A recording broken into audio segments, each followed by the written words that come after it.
and business. With his dedication to excellence, Dr. Sanjay is a true visionary, leading towards a brighter financial future for the world.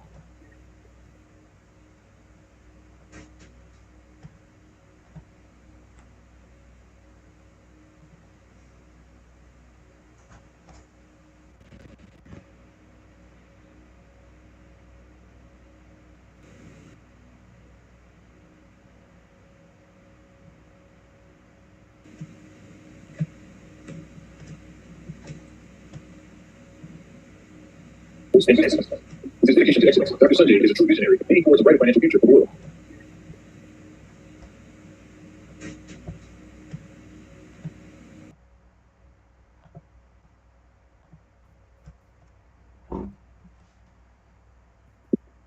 All right, wonderful. Hi guys, welcome to High Net Worth Prospecting 2023. I think we had some technical difficulties a little bit earlier. You might have heard only part of the video, but it's all right. It is now 7:12. We can definitely begin. So again, this is High Net Worth Prospecting 2023. It is also a good reminder that it is start of the quarter 2 for this year. So I hope everybody has been doing well. And of course, who else to tell you more about High Net Worth Prospecting than of course our family leader and our mentor, Dr. Sanjay Tolani. Right, Dr. Sanjay Tolani has been in the business for a long time now, with 20 times MDRT, 2 times COT, and 16 times TOT, with over more than 500 MDRT worth production last year in 2022. And of course, he serves the high net worth individuals. He'll also be joined later by a few speakers later today, but I'll let Dr. Sanjay do the introduction for them. So let's all give a warm welcome and let's invite Dr. Sanjay Tolani. All right, technology does what it does best, sometimes mess up. Guys, today is a very important session. It's probably one of my favorite topics and my favorite market to work in. But before we start today's session, I did want to ask all of you this question. Which country are you from? Right. So I want to give you relevant content for your particular country. So if you don't mind, would you mind just typing out which country you're from so I know exactly who I'm talking to and where I'm talking to you from, right? So do put in your country. I'd love that. Now, for those of you who haven't downloaded the PDF notes, the link for downloading the notes for today are in the description of the live session. So do try and download the link, download the notes, because you'll be able to refer back to them today. All right, so we've got Malaysia, Singapore. Wow. All right, Thailand, fantastic. I like Carmen. Thanks for putting in all the forwards. Singapore. All right. The PDF link is not working. All right, I also want to make sure one of the team members has a look at that. That's not a problem. Singapore, Indonesia. All right. Trinidad and Tobago. Wow, that's awesome. And John's from UAE. Fantastic. Brunei. That's brilliant. Okay. No, Jessica, you don't need to print out the notes. It's just something for you to refer back to after the session. So even if you don't have the notes for the session, don't worry about it. It's basically me just giving you some reference material that you can refer back to, because I don't use a script. I don't have a planned session. I actually share with you exactly what I do every day. So guys, I do want to make this very clear. I'm not a trainer, right? I'm a practitioner just like most of you. And as a practitioner, one of the most important things is I share with you exactly what I do every day, how I get involved with these types of markets, what products do I focus on, what's the strategy, what's my presentation. And that's what I want to share with you today. And I didn't even give any heads up or any notes to the 3 fellow speakers that are coming on later in the event, because I wanted them to be real. I wanted them to share exactly what they do. There's no point in them having a practiced answer, because this is not a production. Okay, let's get one thing very clear. This is a sharing session. This is a session where I get to share with you what you should do every day, what I do every day, where are the gaps that we can work on building and improving ourselves on, and I want all of you all to kind of get an idea of where you should be in the next 6 months, because in the next 6 months, if you're not hitting your targets, nothing's going to change in the last 1 month. I don't want you all to become qualifiers to some of our benchmarks, like MDRT. I don't want you to become a qualifier by fluke. I don't want it to be a thing that just happened because one client purchased insurance from you. I want all of you all to have the right system in place to be able to attract the right type of clients for yourself. Every single one of us has what we call the ideal client that I like to work with. So today's session is about trying to identify what are the combinations, what are the different types of high net worth clients, what is the type of client you should work with, what should be your presentation, and what would be the difference between a new advisor trying to get a high net worth client versus an old advisor trying to get a high net worth client. So I do want to know all of you all a little better. How many of you have been in this business for less than 5 years? Can you just say, I have? And for those of you who have been in the business longer than 5 years, I want you to say 5 plus. So that I get an idea of how many of you have been in the business shorter than 5 years and how many of you have been in the business longer than 5 years. All right, Bharat from Thane, nice too. All right. All right, so we've got some 5 plus, we've got some less than 5 years, 3.5 years, brilliant. Guys, we're gonna have a nice cup of tea and coffee together, all right? I want all of you all to start writing down notes, because I will give you a lot of notes. I will give you a lot of ideas that I've worked on. In the last 5 years, my business has grown roughly about 500%. That's almost 100% growth on an annual basis, if you go just by a simple calculation. But the fact is, what did I change to achieve that? And I want all of you all to build that system for yourself. I don't want you all to grow at the same rate as the GDP, 5%, 6%, no. I want you all to double your production every year. I want you all to be able to double your case sizes every year. And that can only happen if you've got the right system in place. Now, after being in this business for more than 22 years, there are a few strategies that I use year on year, and there are a few strategies that I change every year. So what are the few strategies that I do year on year is what I will share with you first. And towards the end of the session, I want to talk about what I change year on year, because there are some things that you never change.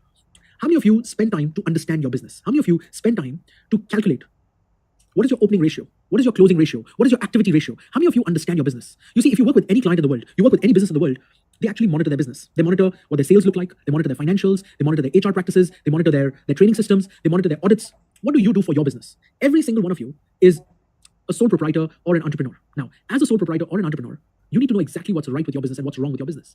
The second most important thing, and we're going to talk about that later, is high net worth clients are in every country. So you will always have high net worth guys, families, high net worth businesses in every single country in the world. The question that you have to answer is, why should they work with you? And I want all of you all to remember this question. Why should these clients work with you?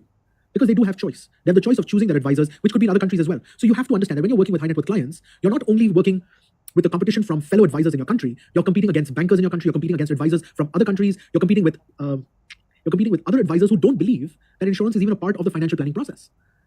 And that makes it a little bit more tricky than standard financial planning. So more understanding where these clients are, understanding how you position yourself, understanding what should be your presentation is the most important thing that I want you to take away from today's presentation. So before we get there, I want you all to write down these numbers for yourself. Don't write it for me. You don't have to put them in the chat box, but these are numbers I want you to write down for yourself. Number one, how many cases have you closed so far? How many advisors know exactly the number of cases they have closed so far? So we've already finished quarter one, right? In quarter one, how many cases did you do? Number two, what was your biggest case size that you've already done? So I want you to look at the last 5 years of your business, and I want you to write down what's the biggest case size you've done. Now, there are two definitions of big case size. Number one is sum assured, right? How much life insurance or how much critical illness that a person did buy. So that's the number one question. The second type of big case is how much is the maximum premium you've collected in one single case.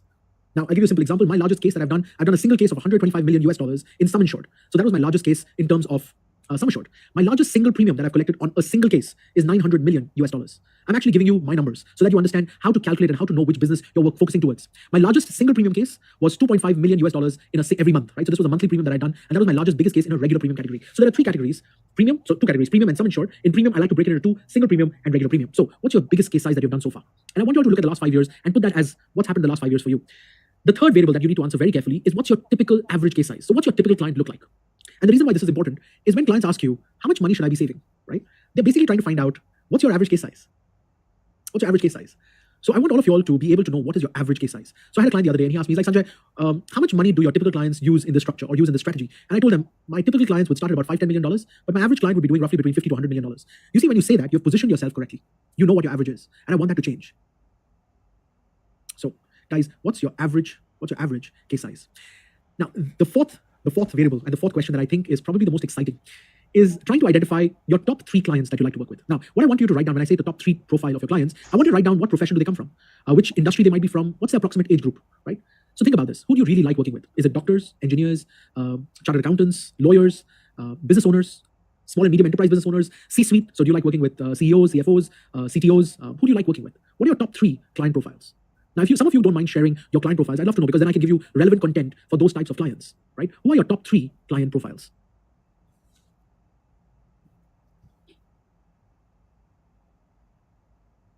It's okay, take some time.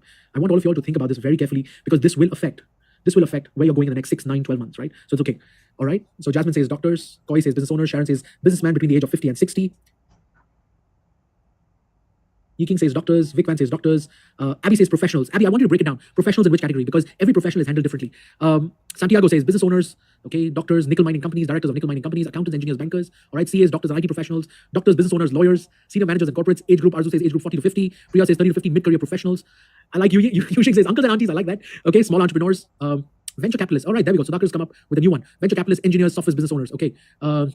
Trainers with strong connections. All right. White collar, busy with daily work. Okay. A white collar that's not busy is not your client. You don't want them. IT professionals. Okay. Vela professionals. Okay. Business owners, traders, freelancers, IT professionals. Interesting. How many of you have ever thought about working with the oil and gas sector? How many of you have thought about logistics? How many of you have thought about green energy or renewable energy business professionals? How many of you have thought about crypto billionaires? Right. Family with kids. That's all right. And I want all of you all to see and hear, watch one thing. Almost everyone is trying to attract the same type of clients. So when you say business owners, I want you to break it down even further. Business owners in which industry? In which industry? All right. Hamida says crypto traders. That's the first one who said that.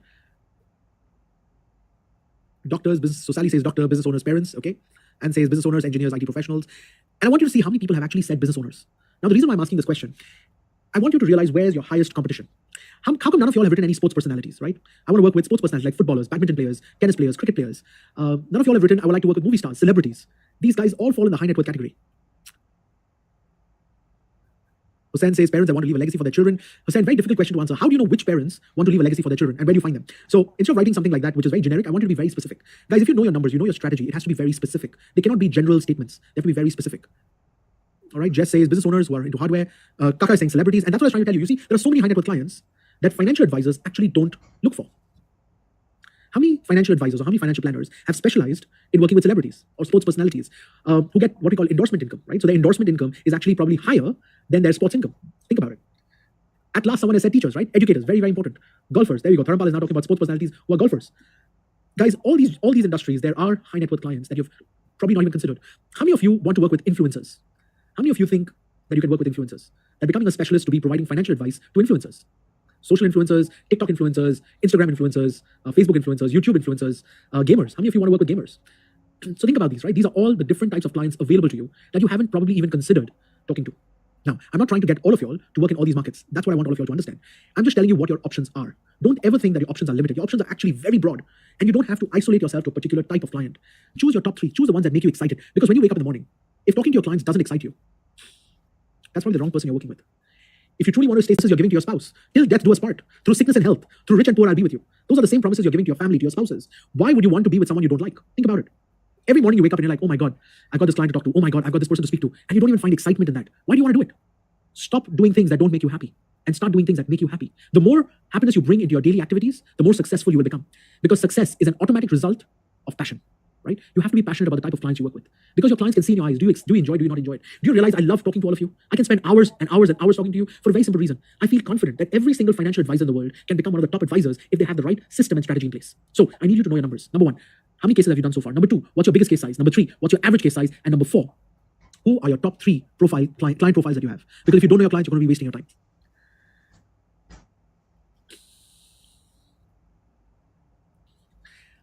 When I started this business 23 years ago, I do want to tell you that I did not have big cases straight out in the business. In our business, you have to learn that you have to grow on a year-on-year basis. This is not a one-year job. This is not a project. This is a full-time, long career, right? So as soon as you understand that this is a career for a very, very long time, the way you work in this business will change. So let me ask all of you this question. How many of you feel your clients don't feel the urgency to buy insurance? How many of you have clients who you feel they don't feel the urgency to buy insurance?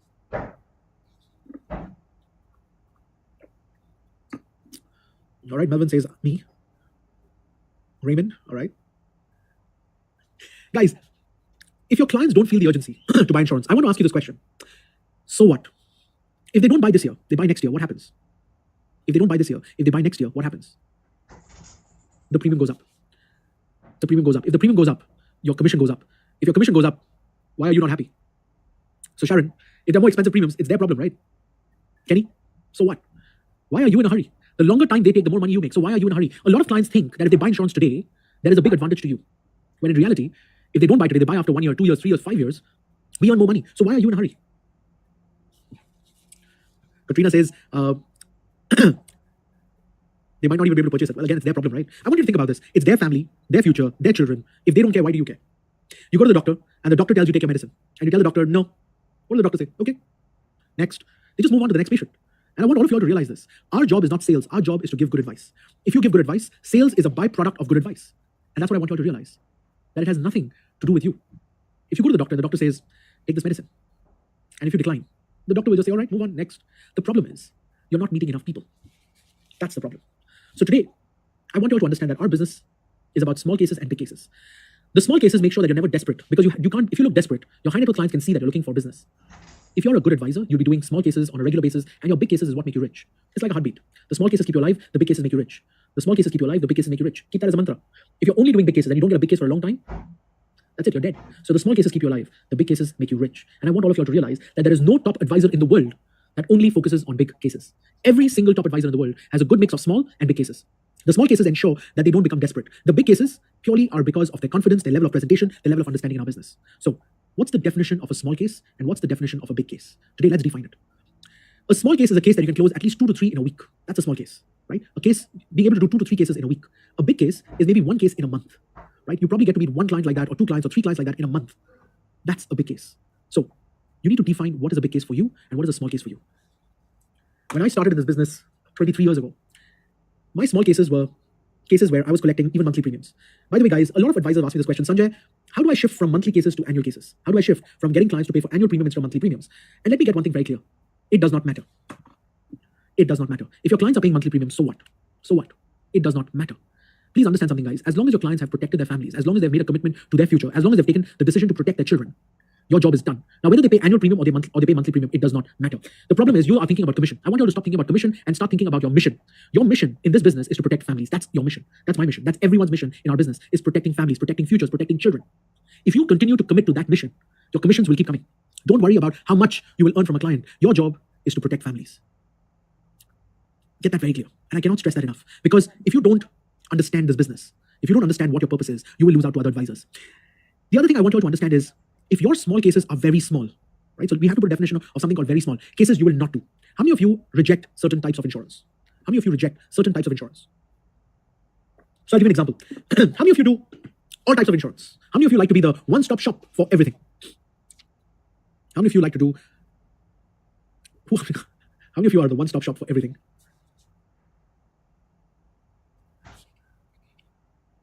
So Arzu says never. Raymond says me, okay? Mr. Locke says me. All right, so Raymond, do you also do livestock insurance? Do you also do crop insurance? Do you also do professional indemnity insurance? All right, so Mukim says I reject travel insurance. And I want all of you all to realize one thing, that if you are the one-stop shop for insurance, then you become what we call a supermarket. And when you are a supermarket of insurance, your clients treat you like a supermarket. They compare products, they compare service standards, they compare different available options. Think about it. So Mukim says I reject travel insurance. Every single one of us, I want you all to realize that there are certain products that will very soon disappear from the agency distribution model. All right? Let me give you what's happening in the next 5 years. There are certain products that in the next 5 years will disappear from the agency broker distribution channel. Products that don't need advice. Products that don't need an advisor to get involved. They will move online. It's what we call commodity, right? If a product becomes a commodity, we don't need advisors. Think about it. If those are your small cases, you're going to get into trouble. So you need to redefine your small case. Now, I know a lot of you sell medical cards. Medical cards is a great way to start in this business about growing your customer base. But as your customer base grows, your servicing requirements increase. And if you cannot match up to those servicing standards that your clients expect, you don't close big cases. Guys, I want you all to remember one thing. In this business, you have to put the right product in your mix. You physically cannot sell anything and everything. You physically cannot. And I'm going to openly say this to every single one of you. Don't try to sell every single product that is potentially available to you. Because then you should start selling shoes and clothes and handbags and cars, and you could be selling anything. Because every client needs everything. Think about it. Every client needs a house. They need a car. They need handbags. They need shoes. They need clothes. So why are you only selling insurance? You can do all of that. They go to the restaurant. You should start opening up a restaurant. They need to get their hair done. You should open up a salon. They need to get their, wow. They need to send their kids to school. Go and open a school. Then the kids will go to university. Go and open a university. What all will you be providing to your clients? Where do you draw the line? The reason why I'm asking you this is because every single day, I have people who come to me and say, Sanjay, you're such a successful financial advisor. You have so many clients. You've got so many high net worth clients. Why don't you sell paintings to them? Why don't you sell high-end shoes and handbags to them? Why don't you sell real estate to them? Why don't you sell land to them? Why don't you recommend my fund to them? Why don't you recommend ABC to them? And it drives me nuts. And I'm like, what all should I be distributing? Guys, where do you draw the line? Think about it. You don't want to lose your credibility as a financial advisor. Please remember that. Your credibility as a financial advisor is what makes you special. If you lose that credibility, if you just become a broker of everything or an agent of everything, you become the advisor that no high net worth client wants. And I want you all to think about that. Abby, you're right. Starbucks sells everything except shoes. You get that correct. But the problem is, you are not Starbucks. Starbucks is a franchise. It's a big multinational company. We are individual sole proprietors. And I want all of you all to realize this. Every single one of you is an individual business owner. You are not an insurance company. You're not a reinsurance company that can keep manufacturing products, that can support clients in multiple countries. We are single business owners. And you need to build your distribution correctly for yourself. And that's exactly what I'm trying to tell you. Your insurance company can have multiple products. Your insurance company could have 25, 30, 40, 50 products. It doesn't mean you are a specialist with all 50. And that's exactly the point I'm trying to make. An insurance company could have multiple products, but not all those products are eligible for your distribution. It's not your job to sell every single product that your company has. It's your job to learn to specialize.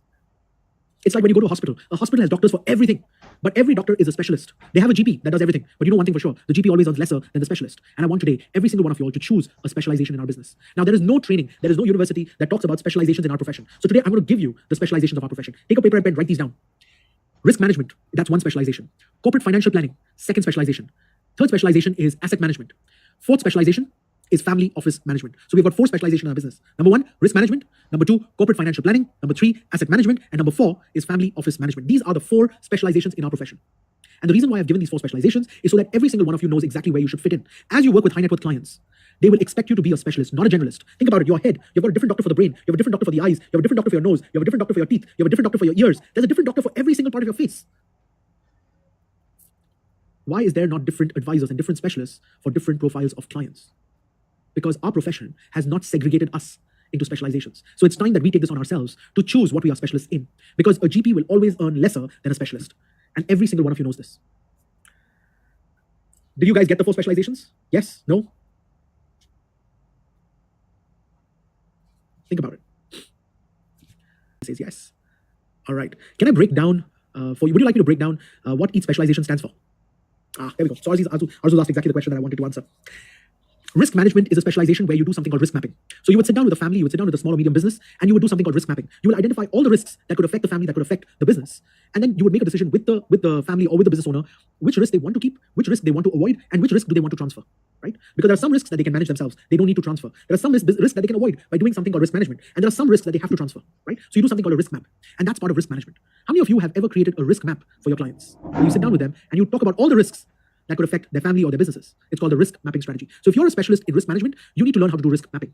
Now, if you're a specialist in corporate financial planning, right, then you're focusing on products like keyman insurance, asset protection, liability cancellation, buy-sell agreements, succession planning, retirement planning for key employees. You're doing board of director resolution strategies. So how do board of directors work in terms of their overall structure? You're doing presentations. You have to get into the habit of doing corporate presentations, talking to HR, talking to the CFO. You're talking about group pensions, group life, group medicals. You're talking about employee benefits in general. That all comes under corporate financial planning. It's quite an exciting industry or quite an exciting specialization, but there are very few people who are qualified to be in that corporate financial planning as well. Number 3 was asset management. Asset management is where you talk about any asset that a family or a business has, right? And now we specify only working on assets. This is more focusing towards people who like to do investments. So you would work with what we call ILPs, investment-linked products. You would work with what we call fund managers. You specialize in understanding what are structured notes, how insurance is an alternative form of investment, how insurance fits, like whole life insurance, endowments, annuities, how these products fit into the investment spectrum of your clients. What are the different types of income strategies that clients can use? So whether they use rental income, whether they create something called a renovation fund for their business, for their properties, a maintenance fund, a rebuilding fund. You create what we call different types of fund allocations for these clients, right? So it's about asset management. And the fourth one, and I think this is probably the pinnacle of our profession, is what we call family office management. Now, a lot of people don't understand how important family office management is, but it's specifically where families have so much assets or so many businesses that they have to put a strategy in place which allows them to build or monitor wealth for multiple generations. It's one of my favorite topics to talk about because I love family office management, and high net worth clients, a lot of them have family offices, right? So they do end up having an investment advisory board. So they have something called a family council. Guys, write these words down. You've probably not heard them before. You've probably not encountered them before, but you should be ready. When you sit down with high net worth clients and they see these words for you, you should be able to understand what they're trying to say. So they have something called a family constitution. They have a family council. They have a family inheritance plan. They have a family succession plan. They even have a family counselor, which allows their children to choose what they should study, what's the career path they should take on. They also talk about inheritance planning, right? So they also talk about which child gets what. So it's not just about writing a will. It's not just about setting up a trust or a foundation. That's not even part of the conversation. That's an understood. It's a given. They probably even have a legal counsel board. They have different types of advisors. So I'll give you an example. I was working with this family office about 10 years ago. And when I was working with this family office, they had something called a security council. They actually had advisors that gave advice on security councils, right? What are the kind of security procedures that the family needs to take into place? Because they had kidnap and ransom insurance requirement. They had credit insurance requirements because they gave a lot of credits in the market. They had directors and officers insurance because they had a lot of directors that ran the family businesses. They had officers like CEOs, CFOs who ran the family business. So they had to get something called DNO insurance, directors and officers. They had to buy a lot of key man insurance because every single key person would affect the continuity of their business. So they had to buy something called business continuation insurance. Now, can I do all these products? The answer is no. And this is what I want you all to understand. It's not about becoming a specialist with every single type of insurance product that is required in these specializations, but it's about understanding which products are required in these specialization, which of these products you should distribute, and which of these products you don't distribute. You should be very clear about that. It's not about trying to make money in every single transaction. It's about ensuring that your clients are always making money given your advice. And I cannot repeat this again, but I need you all to understand this. It's not about how much money you make. It's about how much value you give to your clients. If your value proposition is very high, you will automatically earn more money in the long term. And I want you all to remember this. Guys, if you do have questions, yes, Arzu, you can keep asking questions. But if you do have questions, do keep putting them down. If I can answer them in the middle of the session, I will. Like I said, I'm not a trainer. I don't get affected by comments, questions, thoughts, opinions. It doesn't affect me because for a very simple reason, I'm sharing with you exactly the kind of conversation that I have with my clients every single day. There are a few trends and opportunities that I do want to talk about, right? Number one, there is a big focus right now that high net worth clients are really worried about, and that's primarily on wealth preservation. Now, the reason why they're focusing on wealth preservation is because their wealth and their income is interrelated. Hear me very carefully. Their wealth, or what we call assets, so asset preservation, and their income is interrelated. If the assets lose value, their income goes down. What I have realized, and that's where we become top financial advisors, if your income is not affected by asset value, then the only thing I have to focus on is income preservation, not losing income. Asset values can go up and down. As long as my income is consistent, my lifestyle does not get affected. Hear me very carefully. If your asset value fluctuates, but your income is consistent, your lifestyle does not get affected. Only one variable affects your lifestyle, and that is your income. Think about it. I'm going to give you a case study. All right, I'm going to give you a case study. My client has an annual income of $1 million. All right, my client has an annual income of $1 million. His monthly income is $50,000 as salary. So his salary income per year is $600,000. At the end of the year, he on an average gets about $400,000 in bonuses. All right, so he gets $400,000 in bonuses. What affects his lifestyle? What affects his lifestyle? His salary or his bonuses? Think about it. His salary or his bonuses? His salary. You're right. You see, if he loses his salary, his lifestyle gets affected. If he loses his bonuses, it only affects his luxury purchasing behavior, right? Is what we call luxury purchasing behavior. Because every time you get an annual bonus, it usually goes towards buying a capital product, like a new car, down payment to a house, a watch, a diamond, jewelry. Your luxury purchasing behavior gets affected by bonuses, but your salary getting affected affects your lifestyle. So if your annual income is $1 million, your lifestyle is not based on $1 million of annual income. Your actual lifestyle is based on your monthly income of $50,000, which comes to only $600,000 per year. And I want you all to understand this. When we do retirement planning, we have made a mistake, guys. And I'm going to say this very openly. When we do retirement planning, we talk about giving clients annual income. Think about it. Do they need annual income or do they need monthly income? I want you all to think about this. Do they need annual income or do they need monthly income? If your expenses are monthly, your income has to be monthly. Your credit card bills will not wait till the end of the year. Your utility bills will not wait till the end of the year. Your grocery bills will not wait till the end of the year. And when we do retirement planning, when we do income protection planning, when we do income preservation planning, we're supposed to be giving them monthly preserved income, not annual income. Just this conversation makes you stand out from all the other advisors in the market. All the other advisors in the market are focusing on annual income. I'm one of the few advisors in the market that sits down with the client and I say, why would you plan for an annual income when actually you need a monthly income? Think about it. Every year, if I give you money, what are you going to do with that money? You'll end up saving it or keeping it aside for next month, and next month, and next month. And then as long as you keep seeing the money, you'll think about spending it. We've got it wrong. We've actually got financial planning wrong. And that's what I want all of you all to realize. That today, when I sit down with the high net worth family, I sit down with the high net worth client, I just tell them a very simple thing. It's not just about wealth preservation, it's about income preservation. And that income preservation has to be done on a monthly basis, not annual basis. Well done, Priya. So Priya plans on a monthly basis for retirement. That's fantastic. But I want all of you all to realize this, and a lot of people don't. The second trend and the second opportunity that's growing in the high net worth space is high net worth clients want to get personalized advice. They actually want you to give them advice that's suitable only for their family. Think about it. When you go to buy a Rolls Royce, you can choose the color, the leather, the design. You can choose so many things. You can personalize that car exactly the way you like it. Now the question is, what type of car are you selling? But more than the product, what type of advice are you giving? So I want you to remember one thing. Product is not important. Advice is.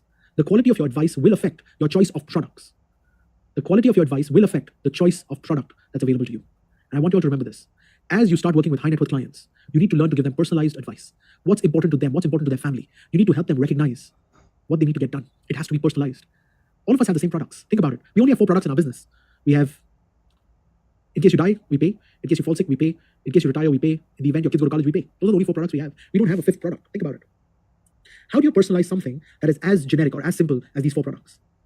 This is where you come into the expertise field. What can you do with your product? What are the different ways that you can structure your products so that your clients have a special benefit? Every single client, okay, every single one of us, forget clients, we all have a mobile phone, right? Can we use all the features in the phone? None of us. How many features do you have in your car? Can you use all the features in your car? Probably none of us ever even know what the features are. I remember we were selling a car, and the day we were selling the car, we found out there was a new feature in the car. I mean, there was a feature, not new, there was a feature in the car that we didn't even know about. And I want you to think about this. All our products have so many different features. We try and tell our clients about all the features. And our clients come back to us and say, but I don't need this, I don't need this, I don't need this. And that's a fact. I want you all to learn to focus on the features that matter. Focus on the features that matter. When you go to buy a car, for some people, the speed of the car is important. For some people, the safety of the car is important. For some people, the technology in the car is important. For some people, the durability of the car is more important. For some people, the resale value of the car is more important. Every client is different. You can't have the same pitch for every single client. And that's what I want all of you all to realize. That if you're not giving personalized advice, you're not giving the right advice. Now, there is a trend that I want to identify, but I don't agree with, right? Your client's network, I've heard a lot of advisors telling me this, that you grow your client network through referrals, right? But guys, I want to be very clear about this. Referrals are dead. If you truly want to grow your client network, you have to grow your client network through recommendations. The reason why I've written this in the PDF, I've actually written this down, expanding your client network through referrals. I've written that down because that's what you've been hearing. And I wanted to clarify that for you. That referrals are dead. What truly works is introductions and recommendations. Guys, referrals is a very 20th century strategy. You see, in the 20th century, we didn't have people's email addresses, telephone numbers. It was very difficult to get in touch with people. So if you found a way to get in touch with people, that was great. Because now you were the only one with the telephone number. You were the only one with the email address. But guys, in the 21st century, we get hundreds of marketing calls every day. We get hundreds of emails every day. How do you stand out? How do you stand out? You can't. You can't stand out in a wave of marketing calls on a daily basis. Your emails will probably even go to spam. You could come up with the most beautiful and the most creative content. You'll probably get spammed and just deleted. Think about it. So, referrals are dead. I don't want people's telephone numbers. I don't want people's contact details. I don't want them. I don't want it. If I want anyone's contact details, it's probably already available on LinkedIn. It's probably already available on Facebook. It's not difficult to get in touch with people. The problem is, what do you say? What do you say? And if you want to introduce yourself, If you want to introduce yourself, you lose credibility. Listen to these words very carefully. If you have to introduce yourself, you usually will lose credibility. The best way to get introduced to a high net worth client is by a third party, where somebody else introduces you. Think about it. Think about it. Introductions by a third party are always more powerful than an introduction by yourself. Do you realize when I do a session, Harris comes on and he gives you my introduction before my session? Think about it. I want all of you to realize this. It's a psychological thing, but it works. Imagine I come up into this platform and I start saying, "Hi guys, my name is Dr. Sanjay Tolani and I've done 500 MDRT last year. I've done top of the table on an average every week, sometimes twice in a week." How does it sound? It sounds as if I'm boasting. It sounds as if I'm arrogant. You can't introduce your good qualities by yourself. And if you're waiting for your actions to speak louder than your words, then you have to wait a very long time, because it takes a long time to build credibility with someone who doesn't know you and you cannot introduce yourself. I'm probably the only guy who's going to openly tell you this, but introductions always are the best way to move forward in the high net worth market. It's not the only way, it's the best way. There are other ways as well, but I'm giving you the best. I'm not telling you all the 10 different ways to get in touch with high net worth clients. I'm giving you the best ways, the best practices that would allow you to grow this business, right? And introductions by third parties, by existing clients, by other advisors like lawyers, engineers. So a lot of lawyers are my COIs, right? So we call them centers of influence. I have lawyers who are my centers of influence. I've got chartered accountants who are my centers of influence. I've got doctors who are my centers of influence. And they introduce me to their clients, their patients, their network of people. And I want you all to realize this, that if you truly want to expand your client network, you need to get recommended and introduced to these type of clients. The next trend that I really want you to focus on, and something that's going to change in the next 3 to 5 years again, is succession planning. There are a lot of business owners. Entrepreneurship became a huge trend about 20 years ago. Now, in the last 20 years, we have more entrepreneurs created than ever before in history. These are all what we call first generation business owners. In the last 20 years, entrepreneurship has become a subject at universities. It's become a subject of choice. It's become a subject of acceptance, right? If you go back 30, 40, 50 years, you would hear families telling their children, go and become a doctor, go and become a lawyer, go and become a chartered accountant, go and become an engineer, take on a good job, try to get a government job, try to get a stable job. That was the career path 30 to 40 years ago. Fast forward into the 21st century, fast forward just last 5 years, entrepreneurship has become the mantra that everyone's talking about. Think about it. Think about it. Entrepreneurship is the mantra that every single person is talking about. So in the last 20 years, we've seen a huge amount of new entrepreneurs, or what we call first generation entrepreneurs, who do not have an exit strategy. And I love sitting down with business owners and I ask them a simple question: what's your exit plan? And they say, what do you mean by exit plan? Well, after you're gone, what is your family supposed to do with this business? Sell it? Shut it down? Your kids want to take over? What's going to happen with this business? And they usually tell me, Sanjay, well, I don't know. And I'm like, that's all right. As long as you understand that someone needs to answer that question for you one day, that's a question you need to answer for yourself, not to me, not to your neighbor, but to yourself. What happens to this business after you're gone? Does it continue? If yes, how does it continue? Who continues it? Who's going to monitor it? Who's going to manage it? What's your exit strategy? Oh, Sanjay, after I'm gone, they'll sell it. To whom? Have you made your business sellable? Are there people today willing to buy your business? If people are not willing to buy your business when you're alive, I can promise you there's nobody who's willing to buy your business after you're dead.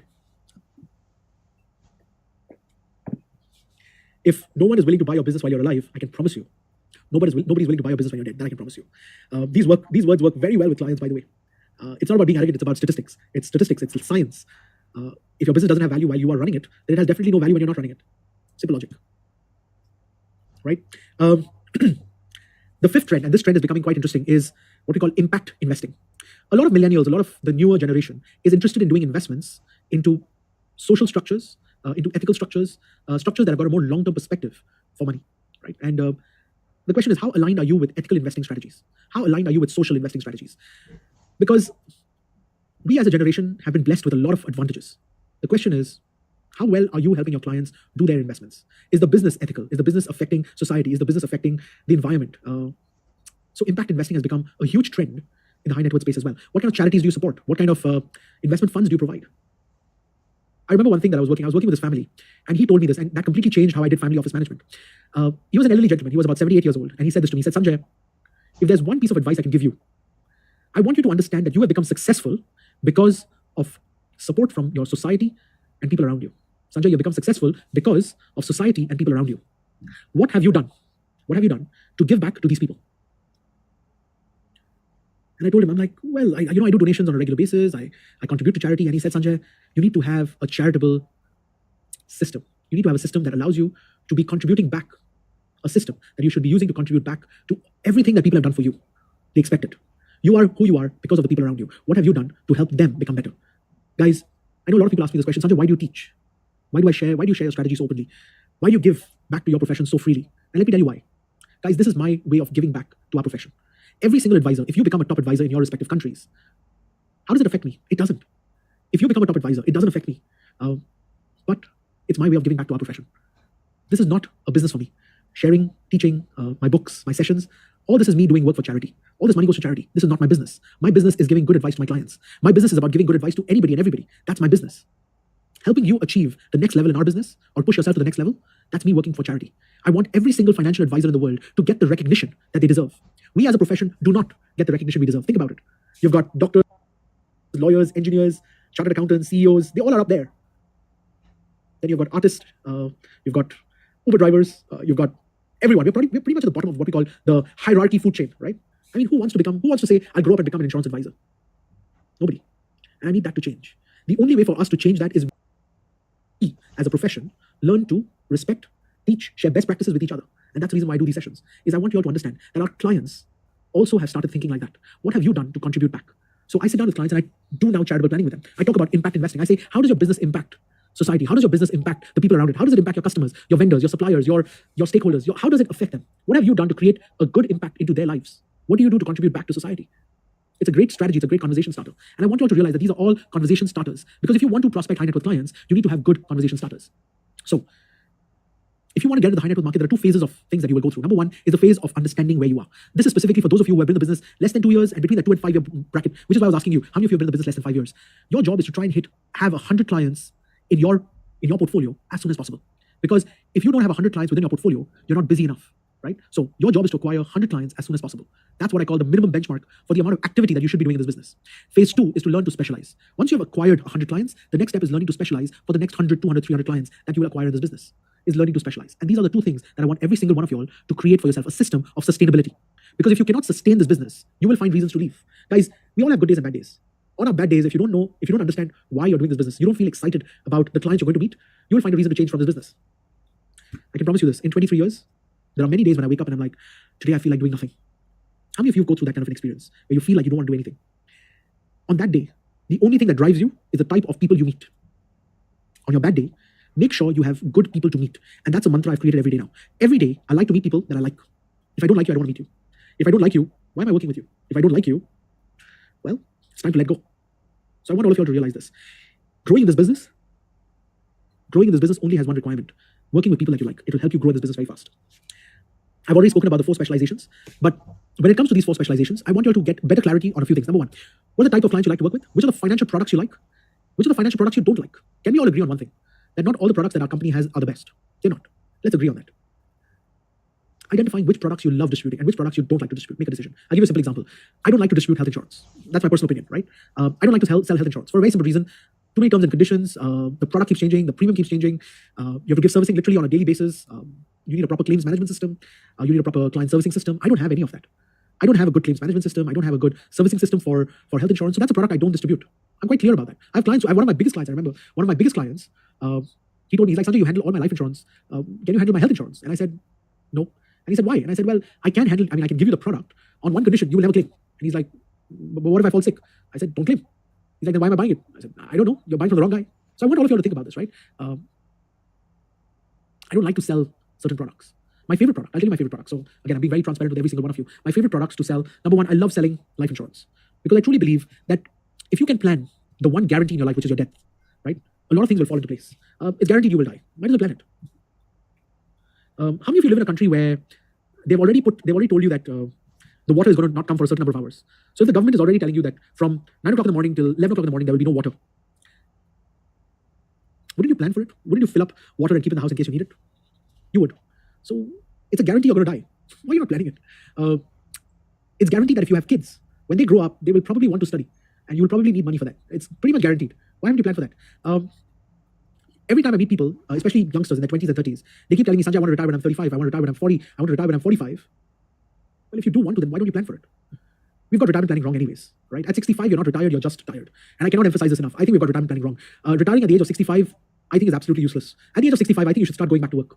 I think you should go and be more interactive. You should be going back and giving back to society, your wisdom, your experience. And I think you should go back to work at 65. You should retire around 40 or 45. Because everything you want to do in your life, I think the right time to do it is around the age of 40 or 45. You're healthy enough to eat anything. When you get to 65, you can't eat stuff. You've got knee pain, you've got back pain. You probably can't travel as frequently. Taking on a hobby gets a little difficult. Memory starts getting affected, so you can't go back to school and study as well. So at 65, why don't you actually go back to work? Your friends are growing old. Some of them are already dying. The best time to spend time with your friends is when you're young. You want to drive that sports car? Do it at 40, 45. Plan for it. What's the point of driving a Ferrari at the age of 65 when you can barely get into the Ferrari? So we've got that wrong, guys. We've got retirement planning wrong. I mean, who said retirement should be at the age of 65? Who said that? Yeah, thanks, Aline. Eyes right. I think I just got an eyelash in my eye, which is fine now. So, when do you really want to retire? Think about it. Everyone. When I sit down with high net worth clients, most of them tell me, Sanjay, I don't think I will ever retire. How many of you have heard that? That I don't think I will ever retire.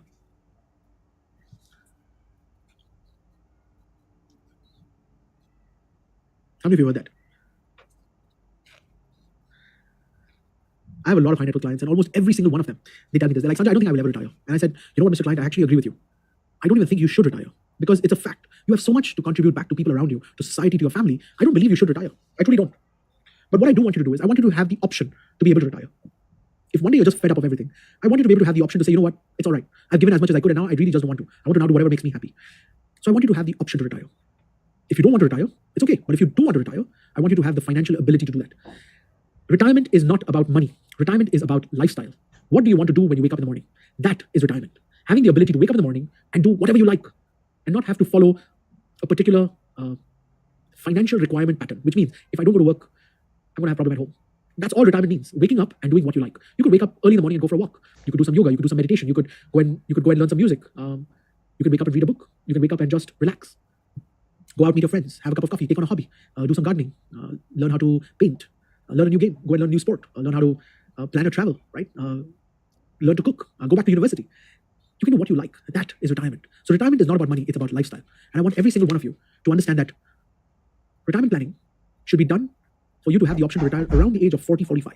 Because your kids are young enough to spend time with you and they are old enough to understand you. But as your kids grow up, they will have a life of their own and they will probably be spending time with their friends, and they probably don't want to spend time with you. So when you get to 65, if you think you'll have that opportunity to spend time with your kids, it doesn't usually happen. Think about it. At the age of 65, most grandparents are not looking at spending time with their kids, they're looking at spending time with their grandkids because they actually did not see their kids growing up. So now they are looking at their grandkids growing up because they were so busy. And that's pretty much every single grandparent that tells me. They're like, Sanjay, we lost spending time with our grandkids because now we're watching our grandkids grow up. We didn't get the opportunity to spend our kids grow up because we were so hard. We were just working through their younger years. And I want that to change. I want parents to experience their kids growing up. And when they become grandparents, I want them to still continue experiencing or reliving their younger days through their grandkids. It's a beautiful experience. Wouldn't you like that? How many of you would like to retire in the next 5 years? Hand on heart. Okay, there's no clients in the session. It's all financial advisors. Let me ask all of you this question. How many of you would like to retire in the next 5 years? Just say yes.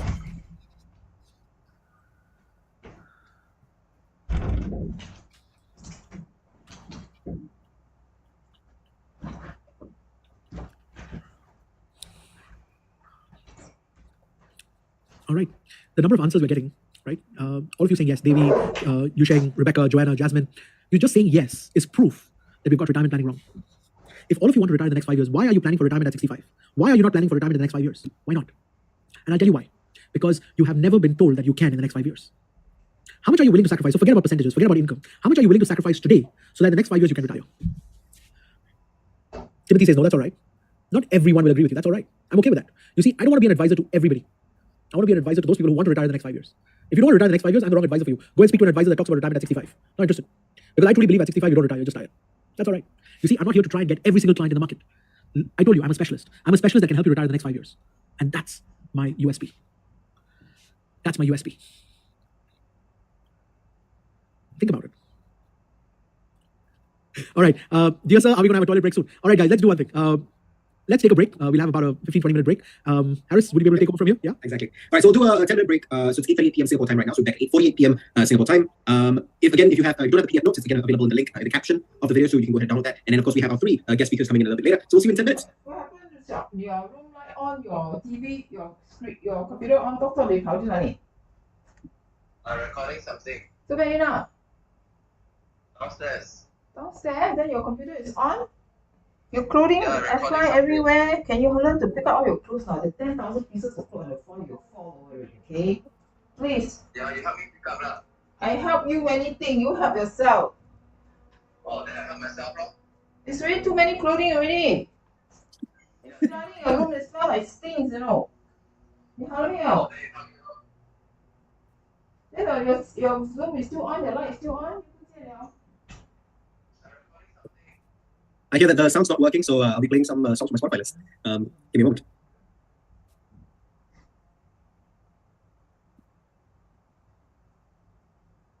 We'll be back in just a moment. Give me a second.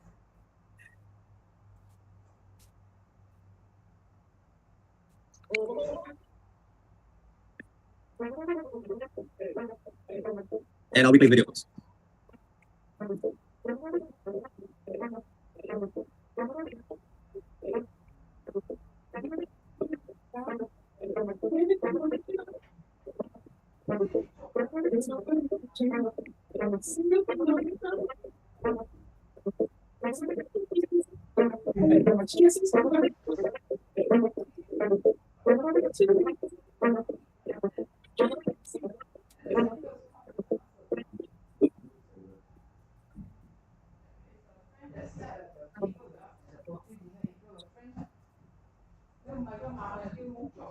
And whenever we are having pieces, other value will send special plan that asks on how to solve it, which I think is really amazing. He simply has answer to all the questions which benefits all the members in the system.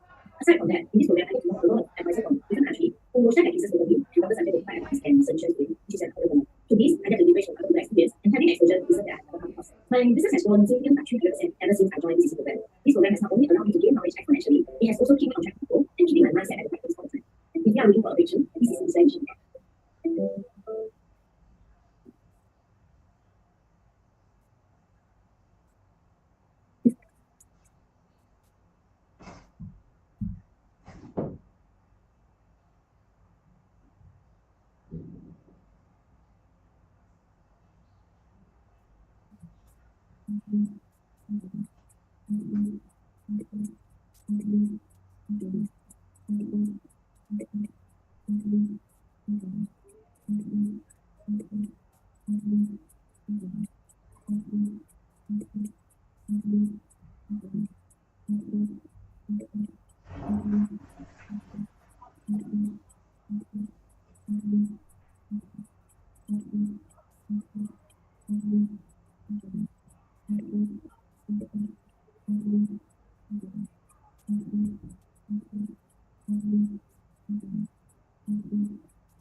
This year, with BCC guidance, I achieved my MDRT in 2 months and my COP in 5 months. Hi, this is Nancy. I just started with the Big Case Closer program since the beginning of this year after listening to Dr. Sing's speech and watching all his video tutorials through all channels. He spent his precious time trained and guide and most important, answer to all the doubt any member had, including role-play leaders. With Sinjay's big group of members we have in this group, and for a Bruneian like me, it's really giving me a platform where I'm able to learn and get exposure to what others have come across. This program has helped me a lot since we've better idea to handle challenges with confidence, especially with my financial finances. We even have a special study group chat among the members to share their thoughts and ideas if we miss out any session or any case study. I am a leader and also a personal producer. I'm a member of MDRT, one MDRT, 11 COP, and 2 PO. This year, with BCC guidance, I achieved my MDRT in 2 months and my COP in 5 months. I use more constructive and effective strategy to handle my personal self and have more time spent with my team to help them grow. I have 2 of my team members with me in this program, and they achieve MDRT in 5 months too. If you feel you are stagnant in your productions and mindsets and wanting to make a difference in your career, you should consider joining us.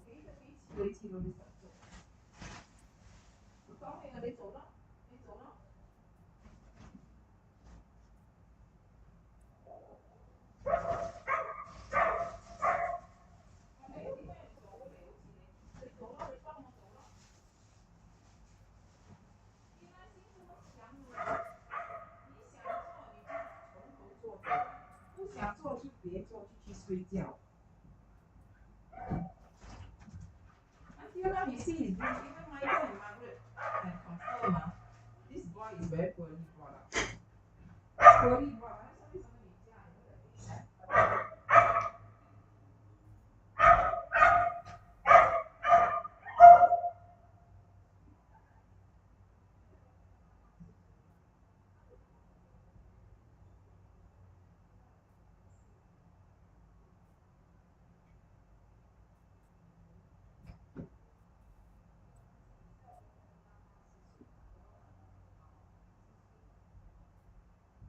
somebody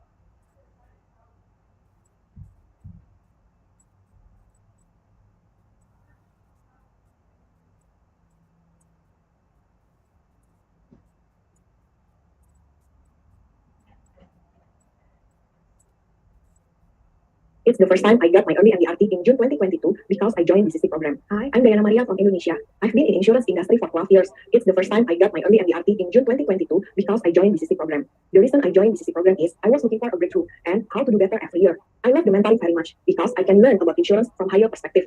I'm also able to give better advice than most other advisors. I have many advisor friends from other countries, and we share ideas to each other. The best one about this mentoring is Sanjay as my mentor.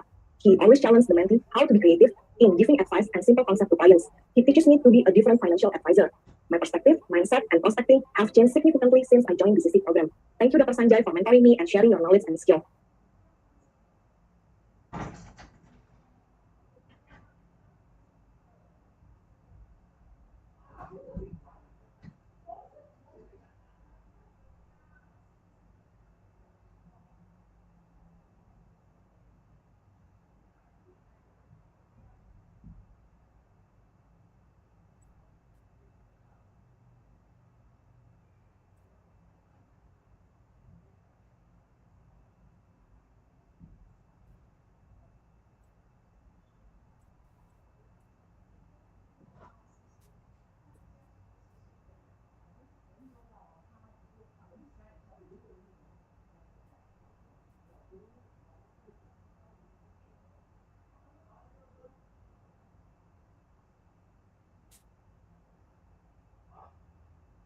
All right, Dr. Sanjay, you already can come back in.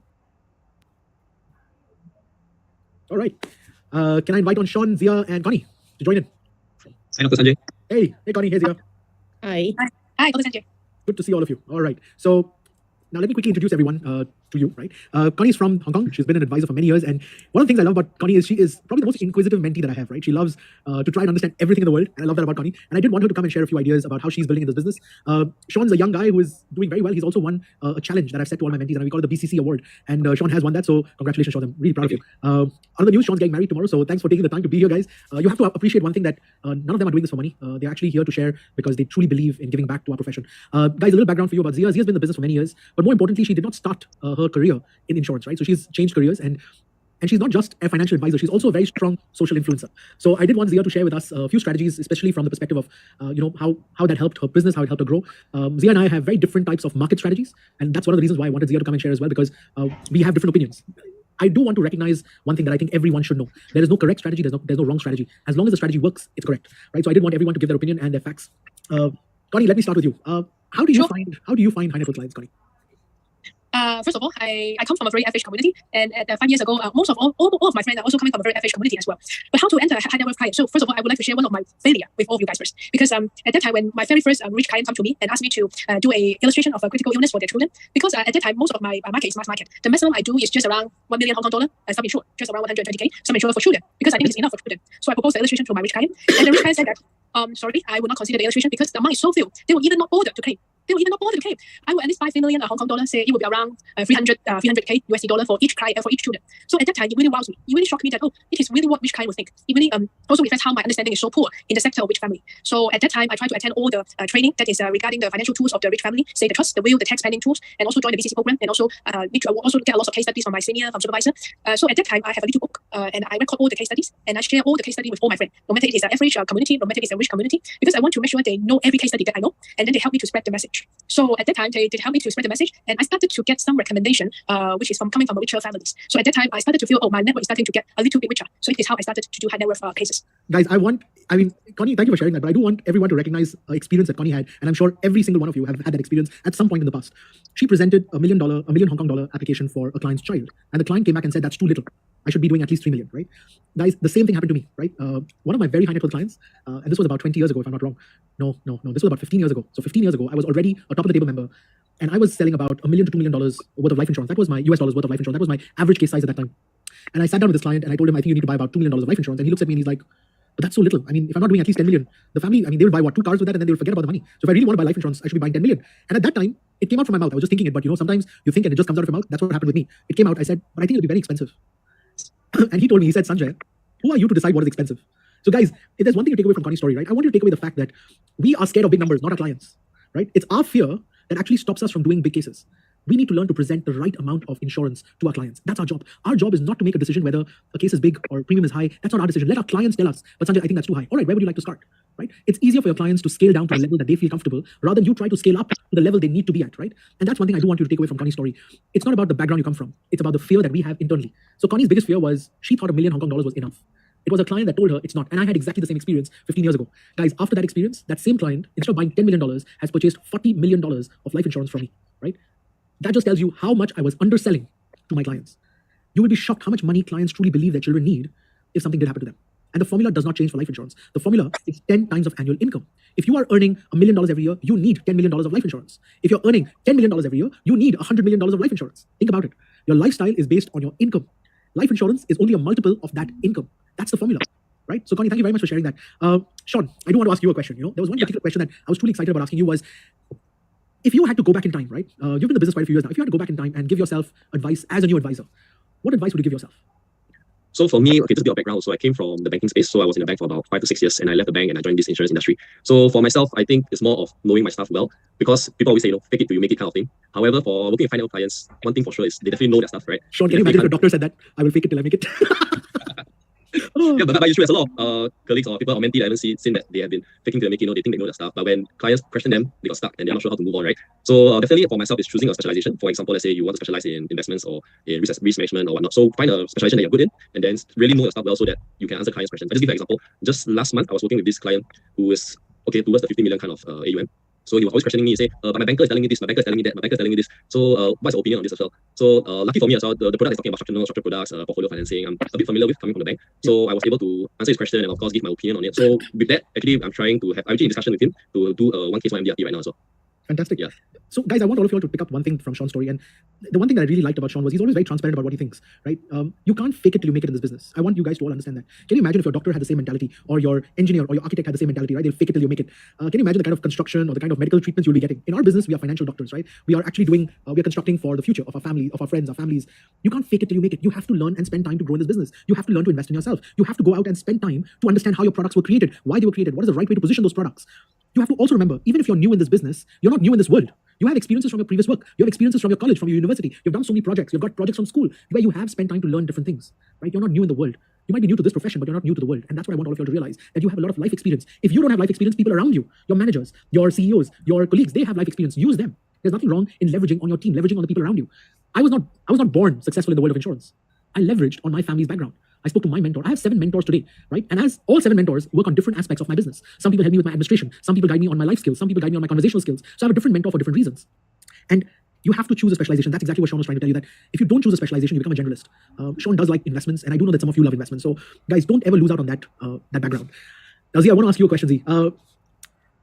You've been a social influencer for a long time, right? And you're well known online. You're well known across different social media channels. How do you continue managing or building a relationship with people that you probably don't meet as often as you would like to? So how do you manage your relationships? How do you stay in touch with people? What are the different ways that you use to continue communicating with your network? How do you do that? Okay, I think for me, social media play a very, very big role in managing relationship, because I think it's especially prominent during MCO, during the lockdown when we cannot meet anyone else at all. It is during that time I realized that I can actually use it to still get in touch with my clients, because a lot of them, I don't really meet them on day-to-day basis. Like sometimes, how do I actually get to know that they got pregnant, they got married, they have a new business, all these things, is when they actually uploaded on social media and actually got the update. It's actually something new that's actually going on in their life. I mean that is how I use social media to stay connected with my clients. That's one of the way, yeah. All right, Zee, I'm going to ask you a very, very personal question. How much time do you spend on social media every day? Can I be honest? Actually, Yeah. I don't. Actually, I don't. I mean, I think a lot of people assume that I spend a lot of time on social media, but to be very, very honest, the amount of time that I spend on social media is probably less than 2 hours. Okay, so you spend about 2 hours a day. So let's say we spend about 2 hours a day on social media. How many messages on an average do you get a day? You mean it's like insurance related, or it can be anything else at all? Anything. Anything else at all? I think about 10 to 20. It depends on like what did I uploaded or what did I posted on that day. Yeah. Okay, so let's say you get about 10, 20 messages. So do you reply to them yourself personally? Do you have a team that does it for you? How does it happen? I do it all on my own actually. I does it on my own. There are a lot of advisors who want to become social influencers, right?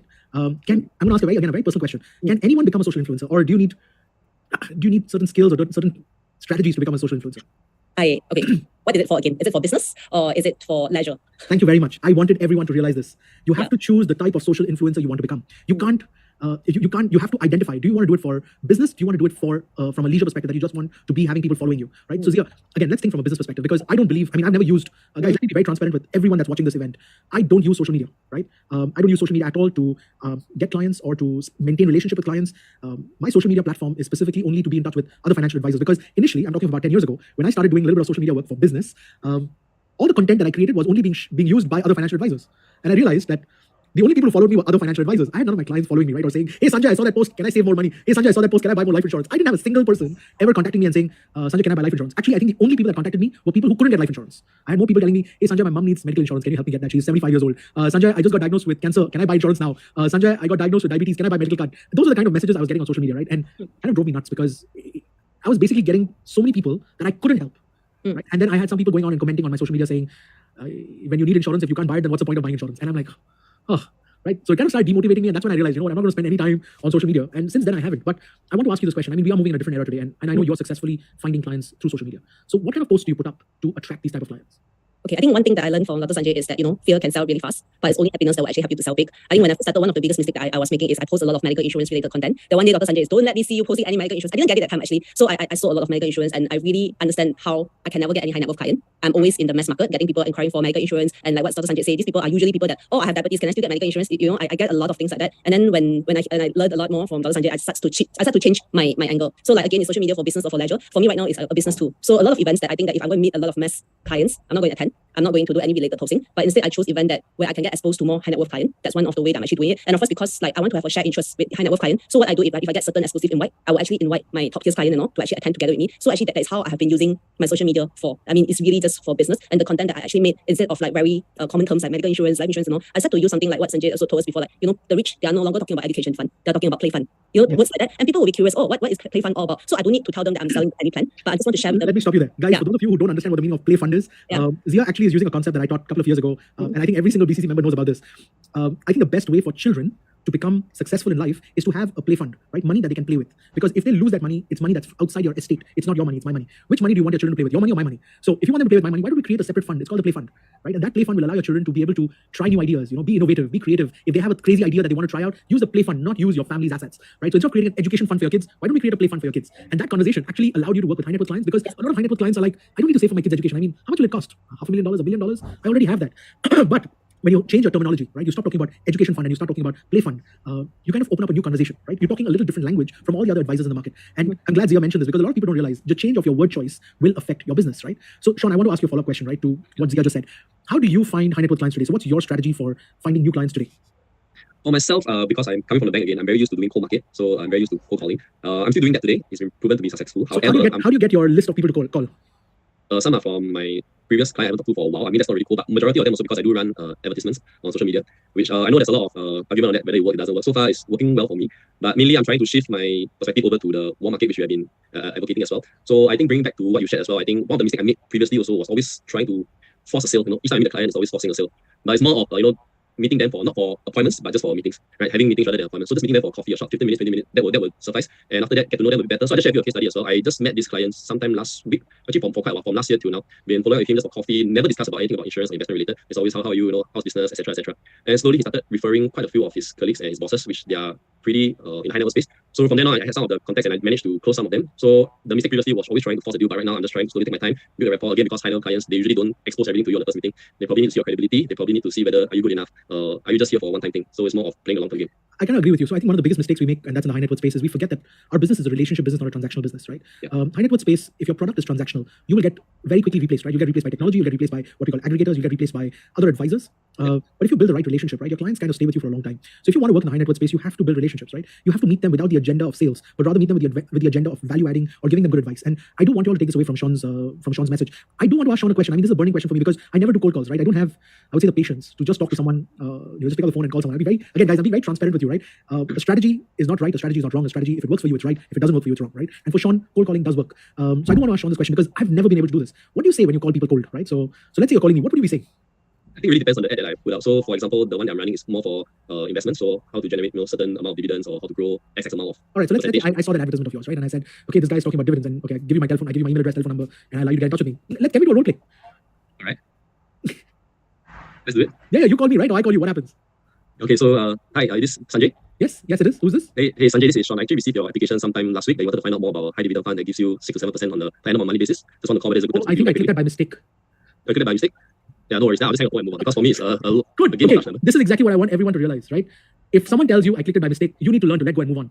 You know the problem, Sean, and the reason why I wanted to say that was because a lot of advisors don't understand that when you get a lead, it could potentially just be a mistake that they clicked, right? Yep. And they get hung up on the fact that, okay, at least talk to me. I mean, why are you not interested in dividends or why are you not interested in that? So instead of doing that, just accept that they clicked it by mistake and move on, right? Yeah, And I did want exactly. people to realize that. All right, so let's continue the conversation. I say, yeah, Sean, yes, I did. I was interested in finding out what kind of dividends are you paying out?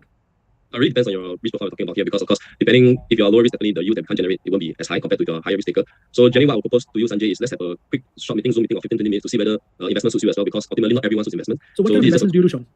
plenty. So it's more towards unit trust, structured products. We're able to do portfolio financing. So again, investment is quite a wide range. So again, let's have a conversation to see what suits you better and see whether we can work together. Because again, if it doesn't suit you, I find there's no point to continue as well.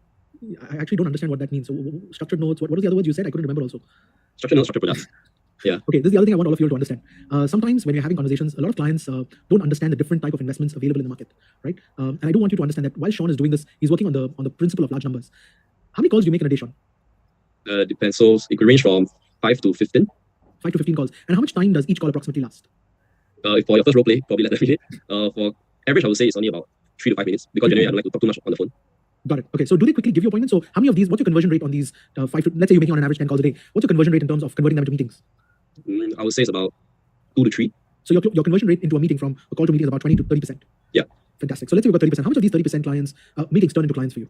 So let's say out of the 3 that I meet, usually one or two. I would say one. I would say averagely 1.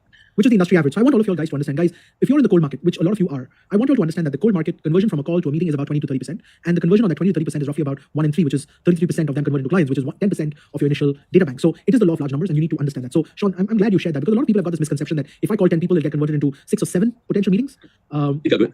I mean, you're good. You are already good, right? Guys, let me get one thing clear. Sean's above average. He's not the average advisor in the market. He's an above average, probably one of the top advisors. And at his level, if he's getting a 20-30% conversion rate, do you realize how confident he is in talking?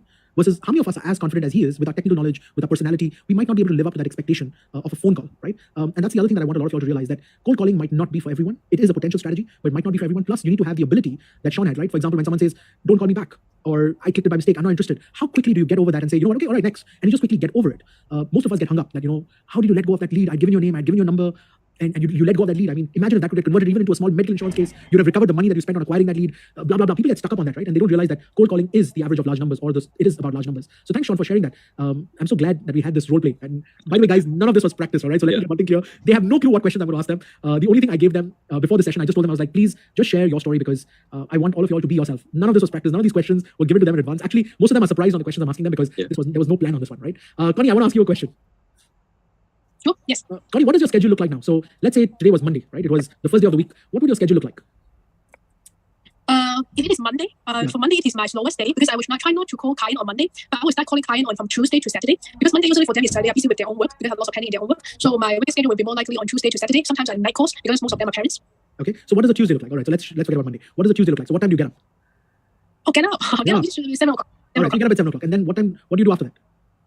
Okay, so I arrive at the office at 9 o'clock, and then I started to send message to my client because I always want to make an appointment with them first. So, for example, I would say, okay, can I call you, say, anytime next week, or I would book a schedule because I do not want to suddenly call my client, and my client would not prefer that as well. So, I will make an appointment. So, sometimes a lot of appointment will make months later, but that's fine for me because I think at least I get contact with them. But because my database is big enough because I work for so many years, so I will try to make it very full in my schedule. So, I do calls, I do WeChat, WhatsApp, this kind of activities. Okay, so let me ask you this question. So, 9 o'clock you get to the office, all right? And then from 9 o'clock till what time do you make calls? It will be, say, around 11 a.m. All right, so 2 hours you're spending time making calls, planning appointments for the future, correct? Yes, yes. Okay, and then from 11 o'clock onwards, what do you do? Calls, a lot of calls, back-to-back calls. Back-to-back calls. And what kind of calls? Do you do Zoom calls? Do you do phone calls? What type of calls do you do? I think 80% of them is WeChat calls or WhatsApp calls, and 20% of them are Zoom calls. Actually, before the COVID, I never do Zoom call, and the client do not accept that. But thanks for the COVID, a lot of clients prefer to have Zoom call and also the WeChat call, so it saved me a lot of traveling time. Got it. Now, how many clients do you meet face-to-face per day? Face-to-face per day, I think just around 2 and 3. Because most of my, to be honest, most of my call, lunch hours, and also lunch hour and the office hour. So what time is office hours? So I'm looking at your time. You're doing 9 to 11, you're doing future phone calls, meetings, appointments for the future. 11 to, let's say, 1 o'clock. So that's another 2 hours. You're doing phone calls to existing clients or to people who you've got appointments with. And then around 1 o'clock to 2 o'clock, you're doing lunch appointments or what you call face-to-face lunch meetings with people. And then after lunch, do you still have appointments with people face-to-face? No, to be honest, I do not do a lot of face-to-face selling. Most of the client I do is do by phone calling because I do most of the mainland Chinese client. So sometimes I will call them, confirm things, and then they will fly to Hong Kong to sign the policy. So the first time I meet them is the time when they sign the policy. Fantastic. Guys, I want you all to learn something that I want to mention something that Connie is doing. A lot of you have the opportunity to do, but you're not doing. It's what we call cross-border transactions. There are a lot of clients that don't mind flying to your country to buy your financial products, right? So for example, Connie has clients in mainland China. They actually fly to Hong Kong to buy insurance for her. There are many advisors who have the opportunity to sell. For example, in Malaysia, you've got MM2H clients, right? Clients who fly to Malaysia to make Malaysia their second home. How many of you have specialized in working with expatriates moving to Malaysia? Singapore is allowed to do business in the region. Indonesians have a lot of expats that are moving into Indonesia. If you're from India, there's so many expatriates that live in India. Not just India, but you've got so many NRIs, I was just going to say not required Indians because I'm NRI. It's non-resident Indian, right? I call myself a not required Indian. But NRI market, right? So you have a lot of Indians that live outside of India that would like to do financial planning back in India. So a lot of you are losing out on these opportunities in your region, right? You're losing out on opportunities of clients who would like to start working in your country or start to set up a residency or start to set up a business in your country. Why are none of you looking at that potential opportunity? And in those cases, you might not even have to meet them face to face. They probably just want to talk to an advisor over the phone, email, a Zoom call, which saves you a lot of time. By the way, guys, just a little background for you. I specialize in what we call the expat market, right? So I work with expatriates globally. If you're an expat, I'm the kind of advisor that you want to work with because I only specialize in the expat market. I like to work with clients who've got assets in multiple countries because they've got multiple tax liabilities or multiple issues globally, and I would get involved with that kind of a client. So, Connie, thank you for sharing that because a lot of people don't realize how they can work with international clients or clients in other countries which would want to be working into that particular local jurisdiction, right? So, Malaysia, you have the same opportunity. Singapore, you have the same opportunity. Thailand, you have that opportunity. You have a lot of foreigners that are moving to Thailand and they're looking at doing insurance or doing financial planning in Thailand. But a lot of people don't spend that time to have those conversations with those people. So, thanks for sharing that, Connie. I'm so glad we had that. Guys, before we end your session, and thank you very much for sharing, I do want all of you all, each one of you, right? So we'll start with Sean and then we'll go to Connie and then Zia. But I want you to give one piece of advice to everyone that's listening in today, right? What's the one key advice that you would give to everyone that wants to enter into the high net worth market? Just a quick idea that you would recommend anyone to listen to, right? So Sean, let's start with you.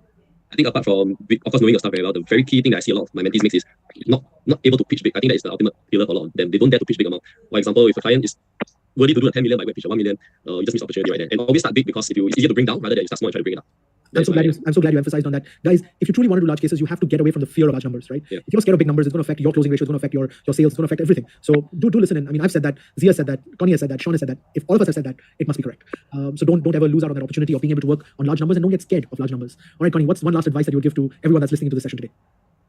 I would say before taking any actions, try to think about what the ordinary consultant will do and do not do it. the reason why is which families with a lot of financial consultant, tax consultant, lawyer consultant will come to them because they love their money. So they are very suspicious of everyone. They are coming near to them. So in order to gain their respect, you need to think about what ordinary consultant will do and do not do it. Try to go extra miles. Always think about what are the creative way, what are the bigger way to really to serve them, gain their respect, and they will think that, oh, you are really different from the ordinary people. You deserve Connie, respect from me. I love your answer. Connie, I absolutely love your answer, right? Yeah. Guys, if you truly want to be successful in this business, look at what everyone's doing and not do it. I love that one. The good news is this session, we only got about 500 people who are listening into the session. So guys, the advantage you have is that you need to see what other people or other advisors in your market are doing and not do exactly that, right? You need to learn to stand out. So if the message that Connie is trying to make is don't become the average advisor. Learn to become a specialist. Learn to become special. You have to become someone different, right? If your conversation is exactly like the neighborhood advisor, then you're going to be treated like the neighborhood advisor. If you want to stand out from the crowd, you have to have better conversations. You have to have better presentations. You have to have newer presentations. You have to have better stories, right? So Connie, thank you very much for that. I mean, that made me crack up, and I could see Sean smiling a lot, which is great because Sean doesn't smile a lot. I hope all of you have realized that. Very difficult to make Sean smile, and he's laughing at what Connie said. So well done. Thanks for that, Connie. Zia, we're going to end with you. Tell me one good advice that you would want to leave with all the viewers that are watching the session. Okay, I would say you got to sell as if medical insurance is not sellable in your company. I mean, that's something that I learned that really helped me to actually move forward in what I'm actually doing right now. I know it's very difficult, especially in Malaysia. I tried to nego with Dr. Sanjay a few times and say it's impossible to not sell medical insurance. But I think it really comes to a point that I will only sell it if you're telling me that you're ready to sell right now, and there's no need for me to actually nego or still persuade you to get the plan. Then I will still do it. But other than that, I think I wouldn't want to waste a single effort into selling plans that everyone else is actually selling. I think it's exactly like what Connie is actually saying earlier. If everyone's selling medical insurance, you've got to stop selling medical insurance if you want to move to the high net worth market. Okay, so I'm going to support Zia on this like 100% because if you are a mentee of mine, the BCC program, I've probably dissuaded all of you from selling medical insurance for a very simple reason. I truly believe high net worth clients, medical card or medical insurance. I have this client that's a high net worth client. One of the mistakes that I've done is that I opened up a medical insurance. Our medical insurance annual limit is about 3 million ringgit. So I tell them, they actually offer you a 3 million annual limit. The client responded is like, why do I need a 3 million? I have that. So it's an immediate fail. So yeah. So that's one thing I do want to tell you. When you get into the high net worth space, right? A medical insurance should not be a sale product. It should be a byproduct. So your client should tell you, okay, give me a medical insurance, and you're like, which one? And they say, well, the one that your company has. Okay, then just buy it. But your job is not to sell medical insurance. If your client wants to buy medical card, great. If they don't want to buy it, just move on. What I have realized is when you're working with a high net worth clients, their credit card limit might be more than the medical insurance limit that your company offers, right? So I'll give you an example. I have a client, his credit card limit is a few $1 million. And he's like, Sanjay, your medical card or your medical insurance will cover me for how much? And I said, for $5 million. And he said, well, that's my credit card limit. I mean, I can just pay that on my credit card. And I didn't want to waste my time trying to explain to him why medical insurance is important. Sometimes you should just wait for them to have that experience and then they will come to you and try to buy it. And at that time, you just tell them, sorry, can't give it to you. I love saying that to some of my clients because it tells them that if they didn't make a decision early, it's their fault, not mine, right? So I tell people, yes, you need medical insurance, but you can buy it online. I truly believe medical insurance should be sold online because it's such a complicated product, right? There's so many terms and conditions, the benefits keep changing, the premiums keep changing, and most of our clients complain exactly about that. And what I love about life insurance as a product, it's a very simple product. You have to die, right? it's as simple as that. There's nothing complicated about death. With retirement planning, it's such a product with all the options. You tell me when you want to retire, and I plan according to that. When it comes to play fund creation, or creating a play fund, it's a very simple conversation. How much money do you want me to create for your kids to play with? You tell me. I create it, right? So it makes life very easy. With medical insurance, it does get a little difficult. So I do tell almost every mentee of mine, please don't spend too much time on that product. If your clients are willing to buy, great. If they're not willing to buy, move on, right? It's an important product, but sometimes you have to just be slapped hard before you learn to appreciate that product. I believe in the future. So in the next 5 or 6 years, I truly believe medical insurance will become a commodity product. It will get standardized across all companies. It'll get regulated heavily. The governments will get involved, and basically the price will become what we call a standard price across all companies. Benefits will become standard across all companies, and there'll be very little innovation that will happen in that space. So that's my personal belief. I could be wrong, guys. I'm not Nostradamus, but I can give you some trends and perspectives. So, guys, thank you very much for coming in. Really appreciate you taking your time out and sharing your thoughts and ideas. And I'm glad you could play free flow with me because, guys, truly this wasn't planned. None of these questions were at all on agenda. It was just something that I wanted them to answer for every single one of you. And Sean, thank you very much for the role play. I'm glad a lot of people get the idea that confidence plays such an important role if you're in the cold market space. Zia, thank you for sharing your social media strategy because a lot of people don't understand what social media can and cannot do, and it might not be for everyone. So I do want that to be very clear that it's not for everyone. It's for some. It's not for some, right? And Connie, thank you for sharing your experience about how you moved from working in the average market to working with the high net worth market, and it could be across multiple countries, right? So thank you very much for that. I appreciate it. Thanks, guys. Take care. Thanks, Dr. Sanjay. All right. So, guys, now coming back to having conversations with us. I do want to spend some time with all of you now talking about the 4 types of high net worth clients, right? And if you understand this, it will help you a lot in your business. There are basically 4 types of high net worth clients. Number 1 is people who are self-employed and they have a family business, right? So this is one category of clients, self-employed having a family business. So I'll give an example. One of my clients, he is working with an airline and he also has his family runs a family business. Now he's a successful employee at this airline and his business is also successful. So this is one type of client. Another type of client is who have built a business outside of their usual family business, right? So let's say, for example, this client of mine, his family is in the textile business, but he went into doing technology. So he provides IT services and he runs his own business. So he's self-employed. He has his own IT business, but his family is running a textile business. What type of advice would you give them, right? So they are self-employed, but they also have another family business that's running. Type C is clients who are what we call first generational business owners. They don't inherit anything. They've just started a business from scratch and they've been running the business by themselves. That's the third category of clients. And the fourth category of clients are people who come from family backgrounds which don't have a family business. Everyone's probably a professional. For example, they could be doctors, they could be engineering families, they could be teachers, and then they go on to becoming a super professional, right? The CEO of a multinational company. So these are 4 categories of rich clients. Successful entrepreneurs who have started from scratch, successful employees who also have a family business on the side, successful family businesses which have added a new vertical, or a successful professional. So if I had to categorize these 4 people, these are the 4 categories of high net worth clients that are around you. Now, why am I sharing these 4 categories with you? The requirement, the mindset, the psychology of each of these clients is very different. So let's take each of these clients separately. I want you to think about the person who has just started or someone who is running a very successful business who he or she started by themselves. Now, what we call first generation entrepreneurs are probably the highest risk takers by personality. First generation entrepreneurs. I'm going to repeat this. First generation entrepreneurs are probably the highest risk takers in the world. These are people who don't believe in any other investment except their own business. I'm sure how many of you have heard this? How many of you have heard your clients telling you, Sanjay, I think the best place for me to invest my money is in my own business? How many of you have heard that?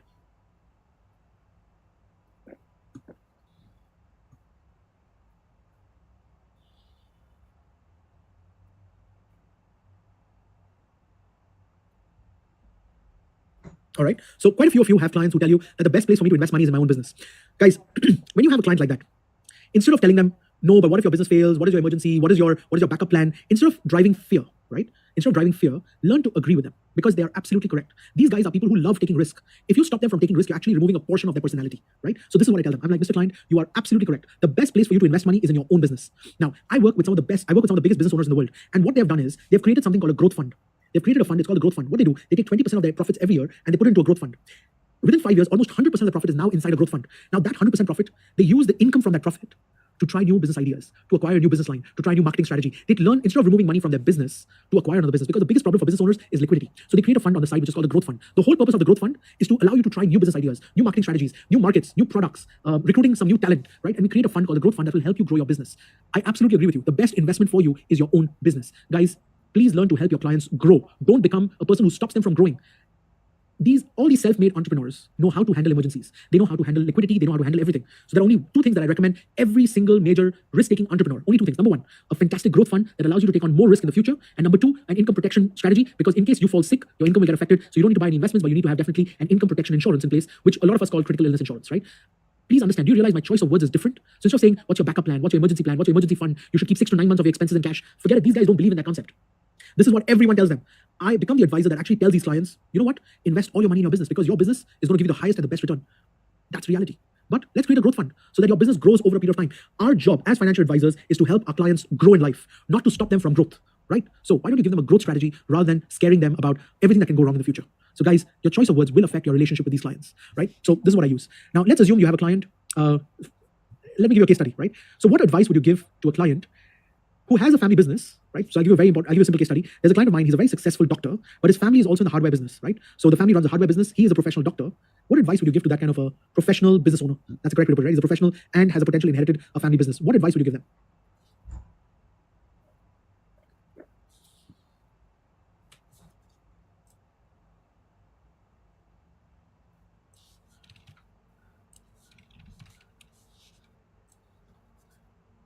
All right, let me tell you the kind of advice that I would give them. I would tell them, how do you plan on running the family business?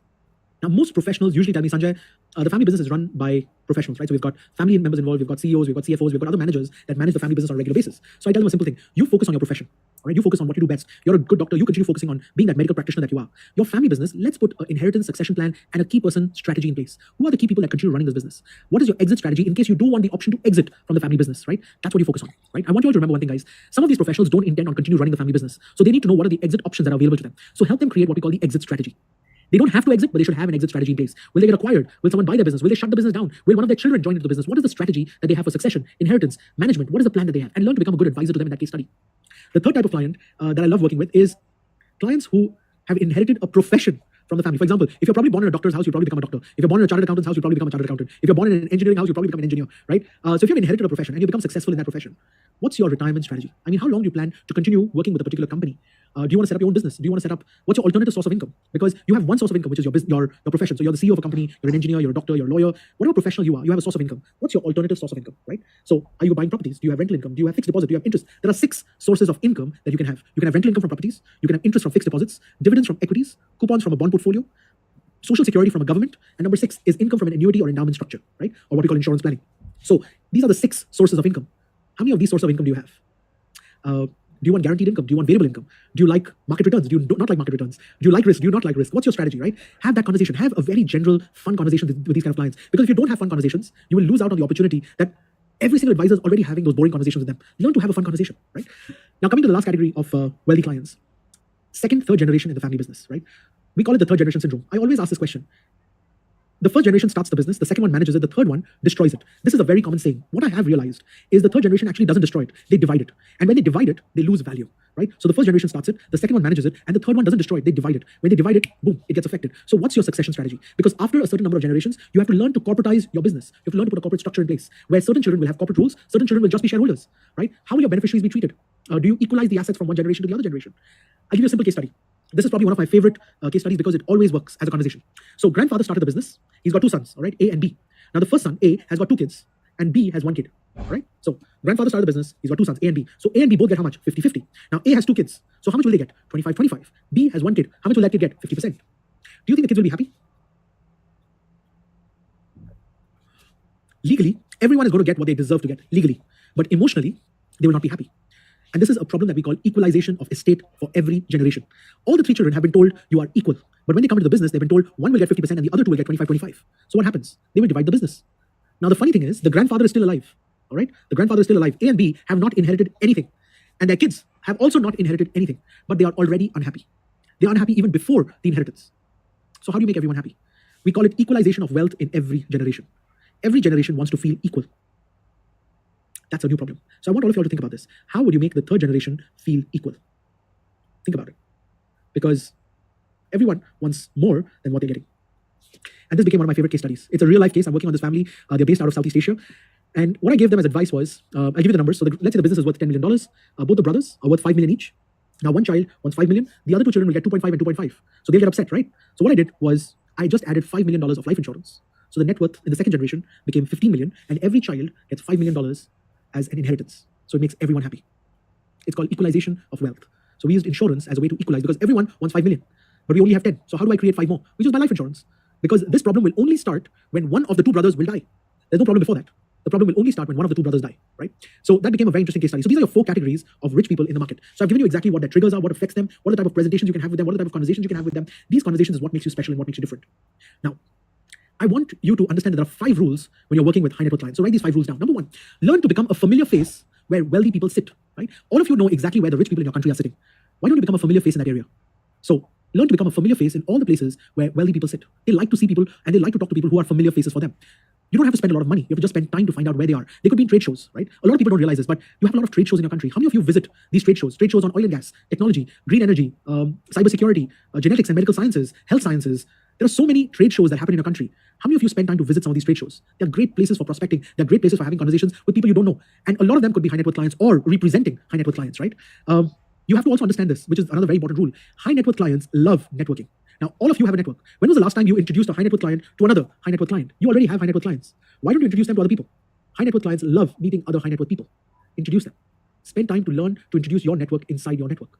Every single one of you has networks, but you don't introduce clients inside your network. If you don't recommend your clients, how do you expect your clients to recommend you? Rule number 2, right? Keep this in mind. Rule number 3. High net worth clients like solutions that are customized. If you don't customize the solution for your clients, and that's one of the reasons why I use paper and pen. I don't like to use PowerPoint. I love using paper and pen because when you use a paper and pen, it looks like this solution is only made for you, nobody else. Learn to customize solutions for your clients because every solution has to be customized.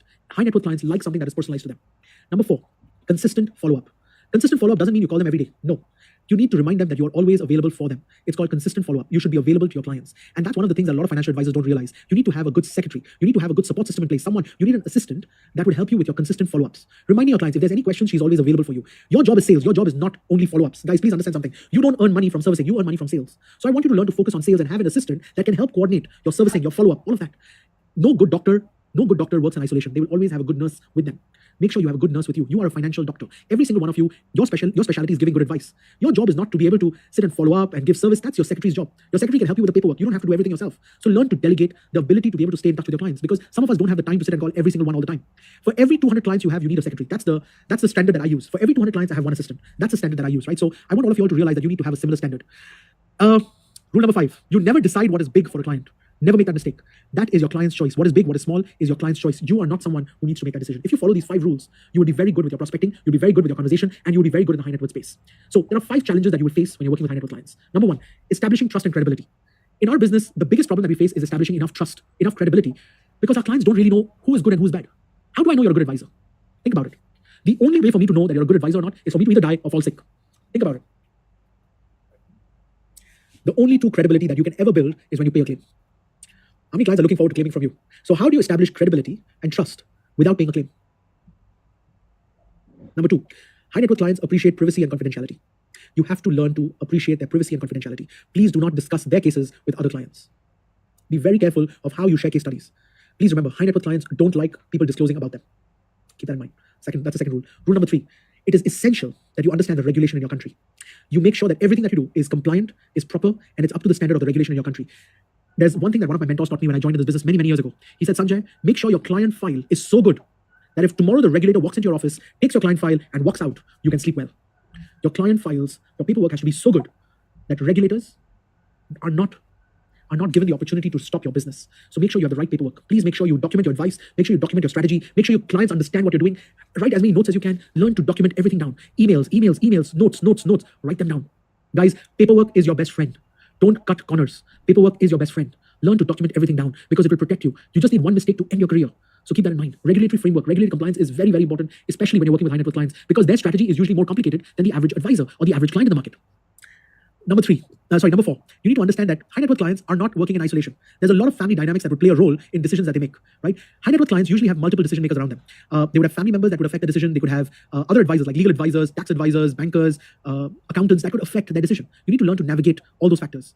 They would have a lot of family politics. Learn to navigate family politics. You will get involved. Guys, every single one of you is going to become a personal advisor to high net worth clients. Their family politics will affect you, right? You need to learn to navigate those businesses. You need to learn to navigate their family politics. Don't get scared of it. Just learn to navigate it. So very, very important, right? In the high net worth space, you have to learn to upsell and get recommendations. Now, how do you upsell? There are 7 elements that every single high net worth client needs to do when it comes to estate planning. So one of the biggest mistakes that we do in estate planning is we try to focus on the legal aspects of estate planning or the tax aspects of estate planning. Guys, please understand something. Setting up a trust, writing a will costs a few $1,000s. It's not a very expensive process. If you're a high net worth client, a few $1,000s or even tens of thousands of dollars is not a big expense for them. There are many tax consultants out there which don't charge a lot of money. I mean, some of the biggest tax consultants will probably charge you what? $25,000 to $50,000. That's it. So it's not a very expensive affair. But there are 5 more elements to estate planning that take up a lot more money than the legal and the tax aspect. So legal aspect like writing a will, setting up a trust, or doing tax planning, like giving tax advice, etc., is a very small portion of estate planning. There are 5 more elements, a total 7, 5 more elements where you play an important role. Inheritance. When you're talking about inheritance, you're talking about what do your kids inherit? Liquidity problems. You're talking about what are the things that would affect the clients by themselves? Do your children inherit what they like? How will you manage that? Number 4 is charity. Charitable planning is a multi-billion-dollar business. A lot of families want to do charitable work, but they don't know how to do it. And they don't have the right advisors guiding them on how to do charitable planning. It's a multi-billion-dollar business. If you build the right charitable planning structure, your family name can be remembered forever. If you build the right charitable planning structure, your family can be remembered forever. And a lot of people don't realize this. Charitable planning is a very, very important aspect to estate planning. Number 5, retirement planning. Your retirement plan cannot be inside your estate plan. If you truly want to enjoy your retirement plan has to be outside your estate plan. Whatever is your estate plan, if you start removing money from that for your retirement, your kids, your beneficiaries will get upset because it's money that you're consuming from their inheritance. Think about this. I know some of you are saying, but wait, isn't all that money my money? Yes, it is. But if you are spending it the way you like, you're taking away from future inheritance. And your beneficiaries might get upset. The perfect strategy is your retirement plan has to be outside your estate plan. And I'll give you a real case study on this. My own father, right? I was sitting with him one day and he said, son, everything that I have is yours. Everything that I have is yours. And if you still need more, come back to me. And I said, I didn't understand that. If everything that you have is mine and I still need more, how will you give it to me? He said, son, what you don't realize is every month I get a pension. If you still need money, don't worry, come back to me. Can you imagine having the power to say that to your children? That everything that I have is yours, and if you still need more, don't worry, come back to me. That is the power of good estate planning.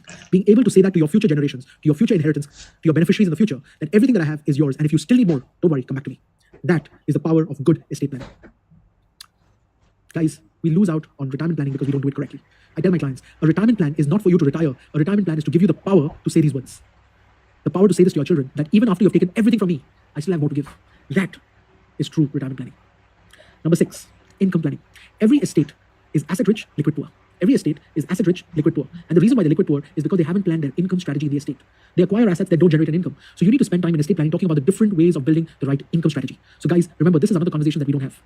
Number 7, and this is probably the last one that's most important when it comes to estate planning, and that is asset transfer. Which asset goes to which child? Think about it. If you have a son and a daughter, do you split the assets equally between the two of them? If yes, great. But which asset goes to the son? Which asset goes to the daughter? If you have a business, does the business go to the daughter? Does the business go to the son? If you have a property, does the property go to the daughter? Does the property go to the son? If you have jewelry, does the jewelry go to the son? Does the jewelry go to the daughter? Do you split it 50-50? What's the plan? When you're thinking about asset transfer, you have to decide how those assets are transferred. Who has control on those assets? Who has got control on managing those assets? Who makes a decision on all those assets? Do all the beneficiaries get involved? Do some beneficiaries get involved? What's your strategy for asset transfer? So guys, do you realize estate planning is not just about writing a will? It's not just about setting up a trust. It's not just about tax planning. That's the easy part. That's the cheap part of estate planning. The difficult part of estate planning is planning the right inheritance, the right charity strategy, the right retirement strategy, the right income strategy, and the right asset transfer strategy. That is our job. That's what I specialize in. That's what you need to learn to specialize in. So think about that, right? And I've also already mentioned, if you truly want to become successful in the high net worth space, you need to learn to ask for introductions and to ask for recommendations. Guys, that doesn't bring me to the end of the session because I did realize a lot of questions that a lot of you have asked. So I'm going to ask Harris to come on and ask me those questions so that we can have that conversation. Yes, Sajid, you need to allow me to turn on my video. Oops. There we go. All right, wonderful. Okay, yes, so if you have more questions, just put them into the chat. So we have gathered a few, and some of these are really good actually, so I quite like this. So let's start pretty simple. So let's start with Ethel. So Ethel asked, how do you share to your initial base of clients to start recommending you to the people they care about, to their family and to their friends, especially in your early years in your career? Okay, so one of the most important things when it comes to recommendations, right, is understanding not to get recommended just to the near and dear ones, but getting recommended to people that you like. So there are 2 steps in recommendation. Number 1 is understanding who you like to work with. So let's say, for example, Harris is a client of mine, and I want to get introduced into his network or recommended inside his network. I would tell Harris, I'd be like, Harris, you've been a client of mine for a while. How come you've never recommended me to anyone? And I think the reason why you've never recommended me to anyone is because you have a lot of friends, right? You see, why don't I tell you who I like to work with? I like to work with doctors who are around the age of 40, 45, 50. Do you know any doctor like that? Unfortunately not. Unfortunately not. So see, the answer could be yes or no. By the way, Harris, I also like to work with teachers and lawyers. Do you know anyone like that? Yeah, I know some teachers. All right, so you know some teachers. There you go. See, I gave a second option. By the way, if Harris would have said even no to this one, I would have told Harris, I thought you have a lot of friends. Who do you know? Because if they don't know the 2 type of clients that you like working with, that's why I made you write 3 profiles. So you can ask about the top 2 profile of clients for recommendation. The next thing is, Harris, can you introduce me to that teacher? Because I would love to meet teachers. By the way, don't be introduced as a financial advisor. Be introduced for your personality. Be introduced as a friend.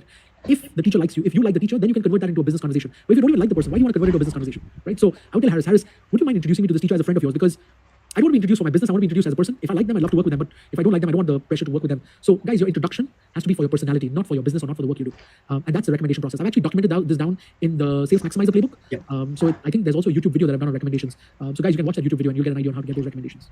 Okay, lovely. All right, so now another question. So Dr. Sanjay, you talk about retiring in 5 years. How do you plan for your clients to retire in the next 5 years? All right, so let's say, Harris, you're my client who wants to retire in the next 5 years, right? This is what I would say. Harris, would you like to retire in the next 5 years? Yes, of course. Harris, there's only one way to do that. How much are you willing to sacrifice today so that you can retire in the next 5 years? I don't know. I mean, I'll do a lot. It's your retirement, right? Now, I want to make sure that whatever you sacrifice, I start giving you an income from it in the next 5 years so you can start doing more activities on a regular basis. So we're going to take a retirement 5 years at a time, right? Every 5 years, I will give you some more income to be able to retire a little bit more. So I'll allow you probably 1 week extra, 2 weeks extra, 3 weeks extra. And as the number of years increase, I will increase your number of weeks. So start planning now, because otherwise in the next 5 years, you'll never start retiring. So in the next 5 years, I don't want you to retire 100%, but I want you to start retiring. And that's the most important thing. You're starting the journey to retire. Right? So I use a lot of annuities, I use a lot of endowment products, I use a lot of insurance products, which have guaranteed income. I love guarantees, guys, because I truly believe in the future guarantees will disappear. So I love annuities, I love endowments, I love anything that gives income on a regular basis. I like consistent income more than high income, right? Because consistency is more important than variable income. And that's my true belief. So that's how I do retirement planning. Okay, lovely. All right, an interesting question, a pretty fun one actually. Is going golfing a good way to engage in finance with people? I personally believe it used to be. So if you went back about 25 years, I kind of agreed with that thought process that if you went golfing, you would get to meet a lot of high net worth clients. I think now most of the people who are golfing are bankers. So unless bankers are your, what we call, clientele that you want to work with, go to the golf course. Right? I think it's changed a little bit. So a lot of high net worth clients don't golf anymore. And even if they do, they go to a very private golf club or a very high-end golf club, which we might not have access to. But personally, I've seen a lot lesser golfers in the high net worth space going forward. But hey, pick on any sport. You'll find high net worth playing tennis. You'll find high net worth guys playing badminton. You'll find high net worth guys playing squash. You'll find them playing football. I don't think golf is the only high net worth sport anymore. Right? They go cycling. I know a lot of high net worth clients who've gone cycling, hiking. Pick on any sport. You'll find high net worth clients in almost every sport today. Okay, lovely. All right. Now, somebody's asking, a client doesn't want to plan any, as they already said that they are already leaving so much behind for their kids. So how do we convince them to do even more? Well, I don't tell them to do anything more. I actually tell them all the money that you want to leave for your kids, put that into an insurance policy so that nobody else can touch that money except your kids. Because let's say in the future you're ever sued or you have any creditors or people are trying to take over your assets, any money that's in an insurance policy is for the beneficiaries and therefore no one else can touch it. So whatever you've done for your kids, crystallize and consolidate that into an insurance policy. It's protected for your kids. That's all. If you have the money, keep it with me. If you don't have the money, I'll create it for you. In both scenarios, you need me. If you have the money, keep it with me. If you don't have the money, I'll create it for you right now. Don't worry. So in both scenarios, insurance works. That's why I handle that objection. Okay, perfect. All right. Now, how do we create urgency for clients to do financial reviews? Financial reviews? Yes, that was the question. I'll be very honest with you. I only ask them a simple question. Has anything changed in the last 1 year for you? And they tell me, no, nothing's changed. And I tell them, you don't need to do a review. I mean, think about it, guys. If nothing has changed, there's nothing to review. If something has changed, there's something to review. If their income hasn't changed, their job hasn't changed, their family status hasn't changed, if nothing has changed, what review will you do? You only need to do a review when something changes. If your job changes, you need to do a review. If you have a new member in the family, you got married, you have a new child, you need to do a review. If you've changed your address, you moved from one house to another house, you've probably taken on more liabilities, you need to do a review. So you only need to do a review when something changes in your life. If everything's the same, well, nothing's changed, nothing to review. So guys, urgency of review is purely based on life changes. Right? If they have any changes, they need to do a review. But if nothing's changed, and this is what I tell my clients. If nothing's changed in your life, there's nothing to review. So guys, keep it simple. It's like my doctor, right? Every year I go for a regular checkup. My doctor sees my report, he says, nothing's changed, see you next year. That's it. Yeah, absolutely. Okay, that's good. All right, now question, actually I'll ask you before. This is quite interesting. Do you ever go back to speak to people who initially rejected you? I love going back to them to see if they've changed their mind about insurance. So I just love going back, not because, so when they rejected me, they're not rejecting me, they rejected my product. I want all of you to realize one thing. No client is rejecting you. They're rejecting your product, they're rejecting your strategy. If you have a new strategy, you have a new product, you have a new fundamental, right? You can go back to those clients and say, you remember 10 years ago, you never thought about buying insurance because the product was like this, product was like that. Well, now we have a new product that allows you to do X, Y, Z. There's no harm in going back to them. Guys, there's no harm in going back to anybody. Worst case scenario, they'll reject you again. Move on. And you already know how that sounds like. Exactly. Okay, all right. So Marianne asks, how about talking to people who are in the second generation of a family business, but the business is still under the supervision of, let's say, their father, for example, right? So they are, in the business, but they don't run it yet. What's the advice for them? So I always ask them, they will inherit the business one day. So I always sit down with the first generation and ask them that, while you are there, everything's under control. What's your strategy for the next generation? So is the next generation allowed to expand the business? Is the next generation allowed to sell assets? Are they allowed to manage the assets? What is their responsibility, right? So we talk about inheritance, and that's why when we're doing estate planning, we talk about inheritance, asset transfer, income strategy. What are all these strategies that you have for your business? And I always ask the first generation, what's their thoughts? Because they already have a philosophy in their head about what they want their kids to do with the business. The question is, have they communicated that to the second generation? What if your client is the second generation? So you're not talking to the So you tell them to introduce you to the father, right? At the end of the day, financial planning is not done for an individual. Financial planning is done for a family. If your family's financial planning is weak, you can do the best financial planning for an individual, but it will fall apart. Because we all are interdependent on each other. It's like this, right? Harris, let's say you have a brother or a sister, right? If your sister needs money, your brother needs money, wouldn't you give it to them? You would. Wouldn't that affect your financial plan? It would. So a family is only as strong as the family's financial plan. So guys, remember one thing, your responsibility to your client is not limited to your client. It's limited to their family or anything that is interdependent on them in terms of finances. Your brother, your siblings, your auntie, your uncle, your grandparents could be affecting your financial plan. So I can do the best financial plan for you, but if your parents, your grandparents, your siblings, your cousins can affect you financially, it will affect your financial plan. So why don't you introduce me to them and let me work on your whole family's financial plan? A lot of people don't realize this, but high net worth families are interdependent on each other. Okay, perfect. All right. Now, what is a good conversation opener if you're approaching the first generation business owner and you have no connection with them? So it's a cold approach. So I'm not very good with cold approaches, but if I had to choose one, I would start the conversation with, I hope you don't have an emergency fund. Okay. I would actually start with that conversation. I would actually say, I hope you don't have an emergency fund, because every single first generation business owner that I know doesn't need an emergency fund. They started with the risk, the ability to take risk, and they still have the ability to take risk. They don't need an emergency fund. What they do need is a fantastic growth fund. Every time they have a business opportunity, they need money to grow. Any other emergencies, they can handle it themselves, and that's a fact. First generation business owners don't need an emergency fund. They handled risk better than anyone before that, and they can handle it again. Every first generation will tell you, even today, They could have gone up and down 3 times, and they will still tell you it's okay. I can do it again. I can do it again. So if you tell them set an emergency fund, they will actually laugh at you. So I actually tell them, I hope you don't have an emergency fund. I would start the other way around. I'd do something called reverse psychology. Flip the script. Flip the script, exactly. I would flip the script. Okay, very good. All right, I think this is last question. It's already about 10:30 right now. Right. So, what is your most successful presentation to use when you're talking about finance? Wow. I don't have one successful presentation. I have quite a few. My favorite presentation is the flow of water. The flow of water, I think, is probably the simplest presentation to summarize estate planning for high net worth clients. Mr. Client, you are a lake. The lake is converted into a river. That river goes and joins the ocean of wealth. Now you are the lake with a river of income. That river of income is creating your ocean of wealth. This ocean of wealth becomes the lake for the next generation, which again will have a river of income, which again then becomes an ocean of wealth for the next generation. And this process continues again and again and again. Now, if the next generation doesn't inherit anything, what happens? Nothing. The process restarts. The only question is, do you want your every generation to restart, or do you want them to have a head start? The choice is yours, right? Do you want your every generation to restart, or do you want them to have a head start? Can you imagine if every generation in the past said every generation should restart? Then we would all still be living in the caves. Yeah. Right? We actually pass on something. Every generation receives something. We want our next generation to always have a head start. Right? Now, your river of income, you have 2 options. Either that river of income can be guaranteed or variable. Which one would you prefer? If they say guaranteed, tell them, well, guaranteed is good, but variable is equally important. So you need to learn to have a mix of both variable and guaranteed. Right? Because the variable helps you achieve more water flow when the season is good. The guaranteed makes sure there's always some water flowing even when the season is bad. Right? So it's about having the right mix of guaranteed and variable. And that's what I love about the flow of water presentation. You can talk about assets, you can talk about income, you can talk about inheritance, you can talk about charity, you can talk about asset transfer, you can talk about anything in the estate planning structure using this one presentation. So it's probably one of my favorite presentations, but it's not my only presentation. But that is one of my favorite presentations, yes. Okay, wonderful. All right, so we come to the end of Q&A. Thank you, guys. It's been an absolute pleasure. Yeah. So Dr. Sanjay, for high net worth prospecting, thank you for conducting this. Any last few words before we end? If I want to leave you all with one last piece of advice, I want you to leave with the ability to talk about big numbers. The biggest mistake that we do as financial advisors is we don't open up big cases. If you don't open up big cases, you will never close big cases. You have to learn to open big cases. And if you want to work with high net worth clients, you need to start thinking big. So step number 1 is work on your mindset. The mindset, the ability to think big. The second most important thing is build on your skills. The skill set to be able to talk, have conversations, your confidence, your presentations, your practice, understanding who your target market is. Don't try to sell everything to everyone. Learn to become a specialist. These are some of the key takeaways that I want all of you all from this presentation. Guys, this video is going to be available probably for another 24 hours. Harris, if I'm not right, wrong? Yeah, probably. Yeah. So guys, rewatch this video. Learn to look at my choice of words. Listen to the conversations that I've had. Look at the role plays. Look at the case studies that we've had. That will help you become a better advisor. So keep one thing in mind, guys. The only thing that's stopping you from becoming successful in this business is your personal ability to adapt. So learn to adapt to all these changing circumstances. Learn to adapt to what your clients are looking for. Learn to adapt to the conversation styles that you need to have in the 21st century. And learn to adapt to a market that's becoming more structured, more scientific, and more specialized. So best of luck, and I look forward to seeing all of you at the top.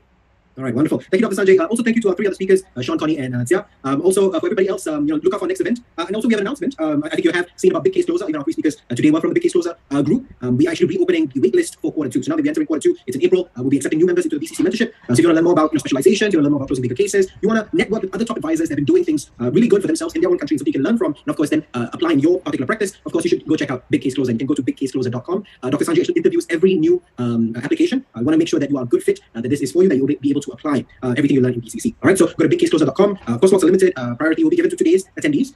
So we encourage you to apply early, and we hope to get you on board. Only if, of course, if this fits for you. So waitlist is open. Go to bigcasecloser.com and actually get that chance to speak to Dr. Sanjay and understand if this is a right fit. All right. So again, thank you, Dr. Sanjay. Thank you, our speakers today. Thank you, everybody, for joining in from all over the world. Of course, regionally and also from I think the other side of the world as well. We'll be doing more events this year, and we hope to see you soon in the future as well. So thank you and good night.